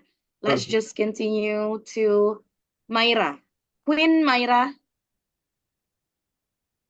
from 9B. Myra, are you here? Yes, I'm here, Miss. Okay. Wait a Please, minute. Myra, you may start your presentation. Wait, I can't share screen, Miss. Oh, maybe from the host. Could you please allow? Oh, Yeah, yes. thank you.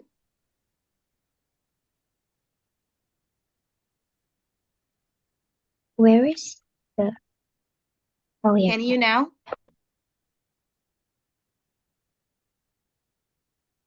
Oh. Wait, Miss. Is it there, Miss? My screen? No, Not we yet. still cannot see your screen share. No. Oh, wait, Miss.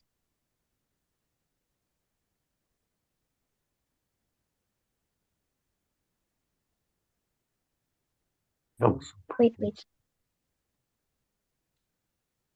Oh, Okay.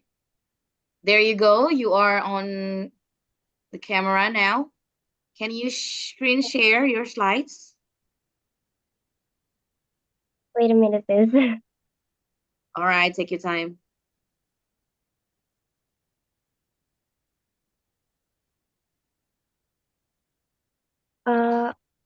Wait, I can't find the button to... Oh.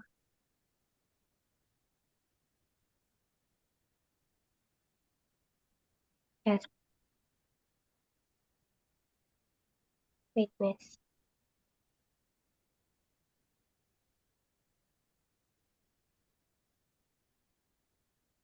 Can you start your screen share?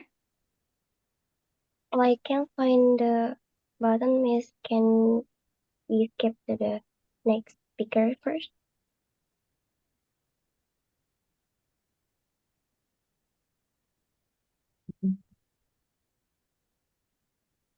It's not showing? Or? Not. Okay. No, it's not, Miss. Oh, is it there? I think it's coming, but it's a white screen at the moment. Is it there, Miss? Not yet. Oh, not yet. I guess I We're just can. seeing a white Let's screen, just Myra. like what screen? White screen only? Yes, Miss. Yeah, please continue. But still not showing. No, I can't share screen, Miss. Oh.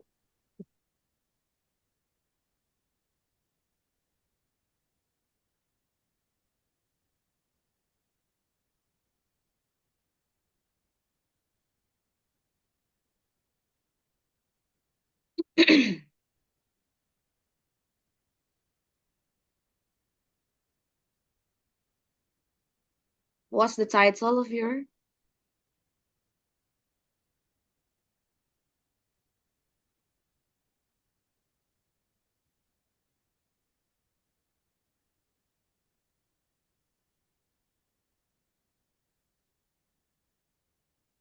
It is showing. Miss, is it there? Or just white screen? Oh, Yeah. is it there? Yes? Yes, yes. Now it's showing. Okay. Hello, But everyone. your Good evening. camera is off. It's off. I can Yeah. turn it as this. Oh, wait. All right. I can turn it on at the same Okay, time, Miss please Aida. continue, Mayra. Okay. Good evening, everyone. Let me introduce myself first. My name is Mayra. My name is Queen Mayra Fatima Zahra Suryadinata. You can call me Mayra. I'm 13 years old and I'm from Indonesia. My hobby is reading and listening to music. So, in this life, I have several goals, such as wanting to study abroad. To achieve this, of course, I need the steps that can help me achieve this, because I believe that this does not come as I open my eyes and requires hard struggle. How do I do it? First, start to prepare things as soon as possible. Make good habits to practice discipline. Join some community or organization. Searching about universities and the major that I want. Discuss with my parents. Pray and try my best. Start prepare things as soon as possible. When we start preparing things more quick and get a start, our preparation will be more prepared and provide maximum results. Next, make good habits to practice discipline. Discipline is one of the success key, so it is a good thing for having some good habits to practice this. Join some community or organization. Community can be a place to practice communication skills and a good place to expand relationships. Searching about universities and major that I want. It is very important to know which sector I'm interested in and want to learn more about so that I don't choose the wrong uni and major. Discuss with my parents or adults. In this life, we will continue to need other people's view on an object, and the people who I believe will give me the best advice are my parents or the adults who accompany me as my teacher, and then pray and try my best. The most important thing is to give your best, so trying and praying is the best way. I guess it's all from me. Thank you for listening, and sorry if I say the wrong sentence. Wassalamualaikum warahmatullahi wabarakatuh. Waalaikumsalam warahmatullahi wabarakatuh. Thank you so much, Mayra, for sharing. You good? All right. There's one more left speakers, which is Aida. Is Aida here? Aida Faiza Tunisa, level Yes, 7 from Darul Abidin Junior High School. Please, Aida, you can start. Yes, Miss. Wait a minute.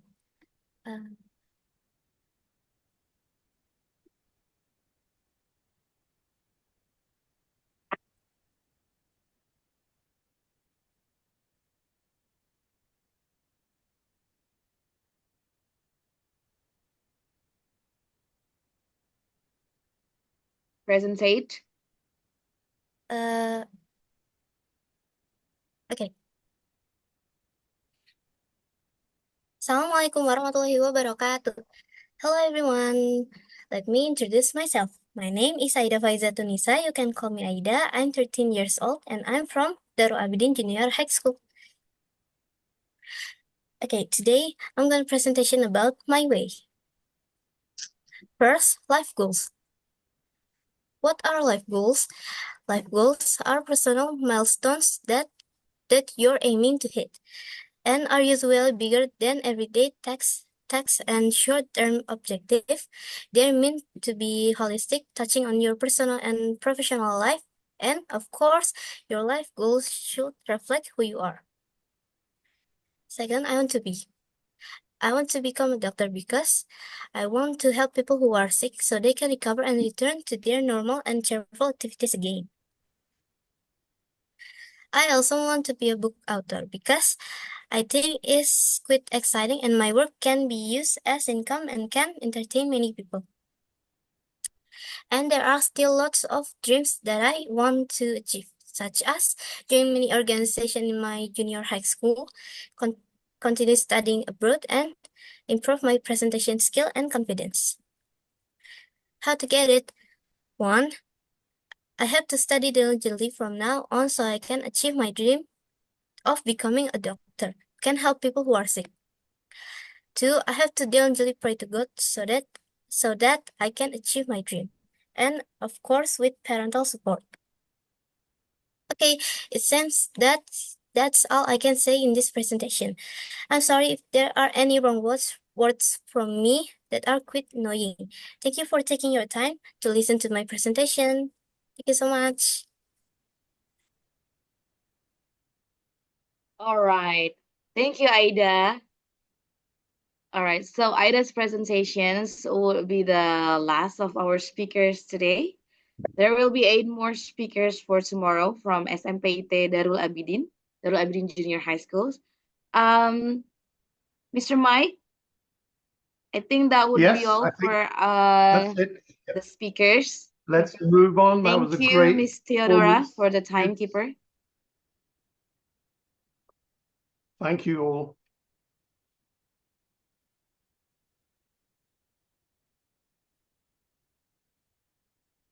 Yeah, you might be the closing a little bit, Mr. Mike. No, yeah, say just close me down.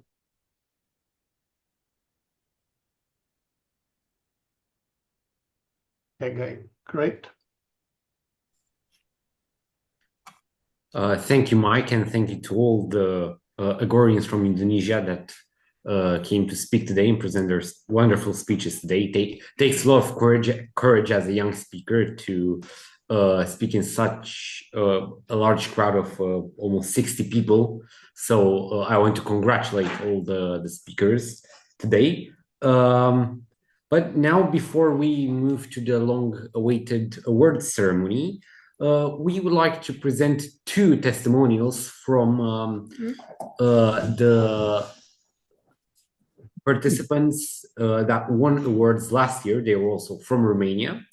So it only makes sense that, because we're organizing contests this year, to present some impressions that we got from our fellow participants from last year. So we will begin with Adina, who participated in the educational contest last year. And now, Theo, please share the screen. Hey everyone, my name is Adina and I've recently won Agora International Speech Contest, and I just wanted to tell you all that if you ever get this opportunity, just grab it. Please just grab it, don't even think twice, because for me it was really easy way of boosting my confidence when trying to talk in front of other people, a bunch of strangers to be exact, people from Indonesia, the United States, India, all over the world. And it's just a great way of overall improving your public speaking skills. And it's overall just a great way of improving your oratory skills.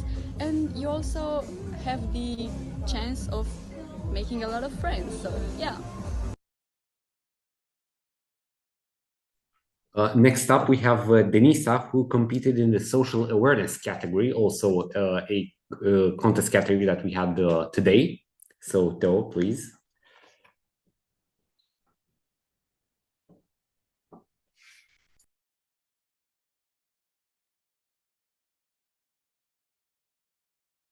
Hello, my name is Corladi Denisa Stefana, and I'm the winner of the last year edition of AGORACON.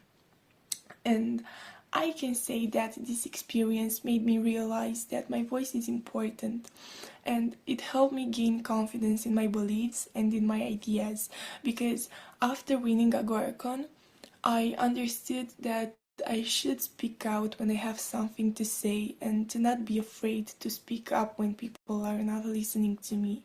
And I'm really grateful for learning this lesson after AGORACON, so thank you.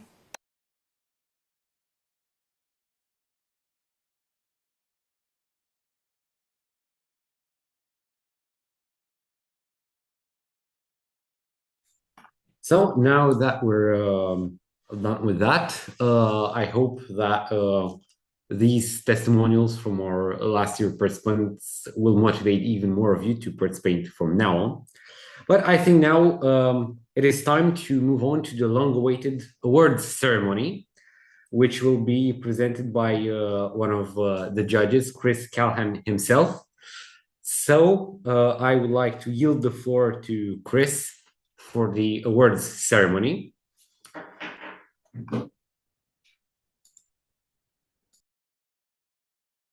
Thank you so much, Mr. Meeting Leader. So today, ladies and gentlemen, we had two competitions, and I have the results for you. We're going to start off with the educational competition, and there the popular selection was for Niora Vares. So well done, Niora. All of the certificates, both for popular selection and all 4 other certificates, should reach you tonight, and I will do my best to get them to you within the next 2 or 3 hours. Then, after the popular selection, we go to the official results from the judges. And there we have in 3rd place, Jean Brits, speaking about misconceptions about energy. In 2nd place, we had Niora Vares speaking on sleep.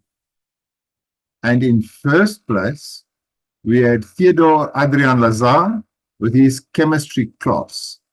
Well done, all of you. You really deserve a round of applause from the entire audience. I think you did very well, and I hope that we will see you participating again in the future. Then, ladies and gentlemen, we go to a very important category, the social awareness category. This is one which I find very close to my heart because these issues that are spoken about in this category are really important to every one of us that lives in the world. Here, the popular selection went to Cassandra Pavel. Then the official judges' results were in 3rd place, Afif Suderman. In 2nd place, Gary Tho. And the overall winner today is Richard Deiter with his Try a Thank Bank. Thank you very much for the opportunity to judge you, and thank you very much to all of my judges for the hard work that they have put into this. Most of these judges have been busy on and off during the year helping to get the selection in the first place, and today they had to give their full attention to this judging opportunity. So thanks to the judges and to all the participants. Back to you, Mr. Meeting Leader. Thank you, Chris, for the beautiful awards ceremony. Congratulations to all the winners of today. And congratulations for everybody for sticking through with this entire meeting today. I hope you thoroughly enjoyed it. We surely did thoroughly enjoyed putting this thing together. We've actually been working on this event for, I think, for like 7 months up to this point. We started, I think, in January. So there's a lot of work that went into these 2 days of the contest. So I would like to thank the judges for being here with us today and providing some quality judging as always. I would like to thank the contestants for their effort and their awesome speeches that they've presented today. And also I will also like to thank our keynote speakers for their wonderful speeches and our audience for being here with us today. I hope you guys enjoyed our first day of the 2024 Agora Speakers International Public Speaking Contest. We are very eager to see you again tomorrow. But before you leave, I would like to ask the speakers, the winners of today, for their thoughts. So please, let's start with, who should we start with? Do we have volunteers? Or, okay, so Theodora will pick somebody random. Okay, Richard, do you want to break the ice? Yes, thank you very much. I'll break the ice, as I know it's a difficult thing, but I'd just like to thank you, if that's all right, as in you all who are here, and I do mean this, because actually putting together this speech really made me think of what exactly is it, how can I make things simpler? And I'm just really delighted to be able to share the idea with a wider audience. You know, I do hope that people will do this thank bank. I've been able to share the speech as I prepared it with my family, and that's been really good. You know, sometimes my children, dare I say it, are not the most enthusiastic about my ideas, but by having this sort of forum, by being able to talk about it and share the video, that's been really good. I've had a great response from them. I hope everyone in my family is going to give such a good response, and I really do hope that people will try it and find it useful. So thank you again. Thank you, Richard. I would like to ask Theodore now to share his thoughts. Yes, I really enjoyed today's meeting and competition. I'm really glad that I got to experience this. This was my first time here for AGORACON. Yeah, I had a lot of emotions. I was trembling before I said my speech, and I'm glad it worked out in the end. Thank you.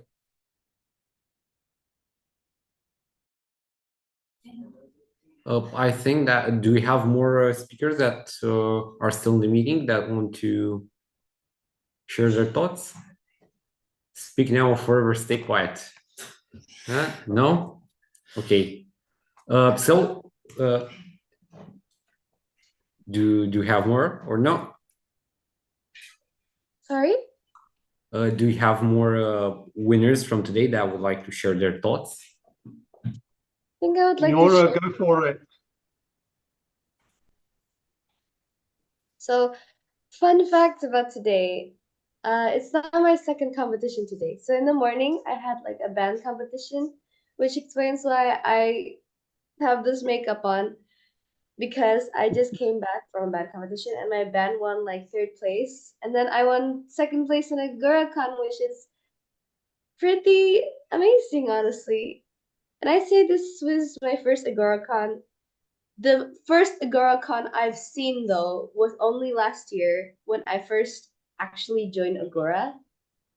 And I'll say that Agora has been a pretty good experience until now. And I might try this again someday. So I think that's it, pretty much. Thank you. We sure hope that you will try again, and we'll see you again here with us. And I think that concludes today's meeting. And we will see each other tomorrow, starting at the same time. We'll share the schedule like today. And I wish you a very nice evening or day, or depending on what time zone are you in. So with that being said, goodbye, everybody, and see you tomorrow.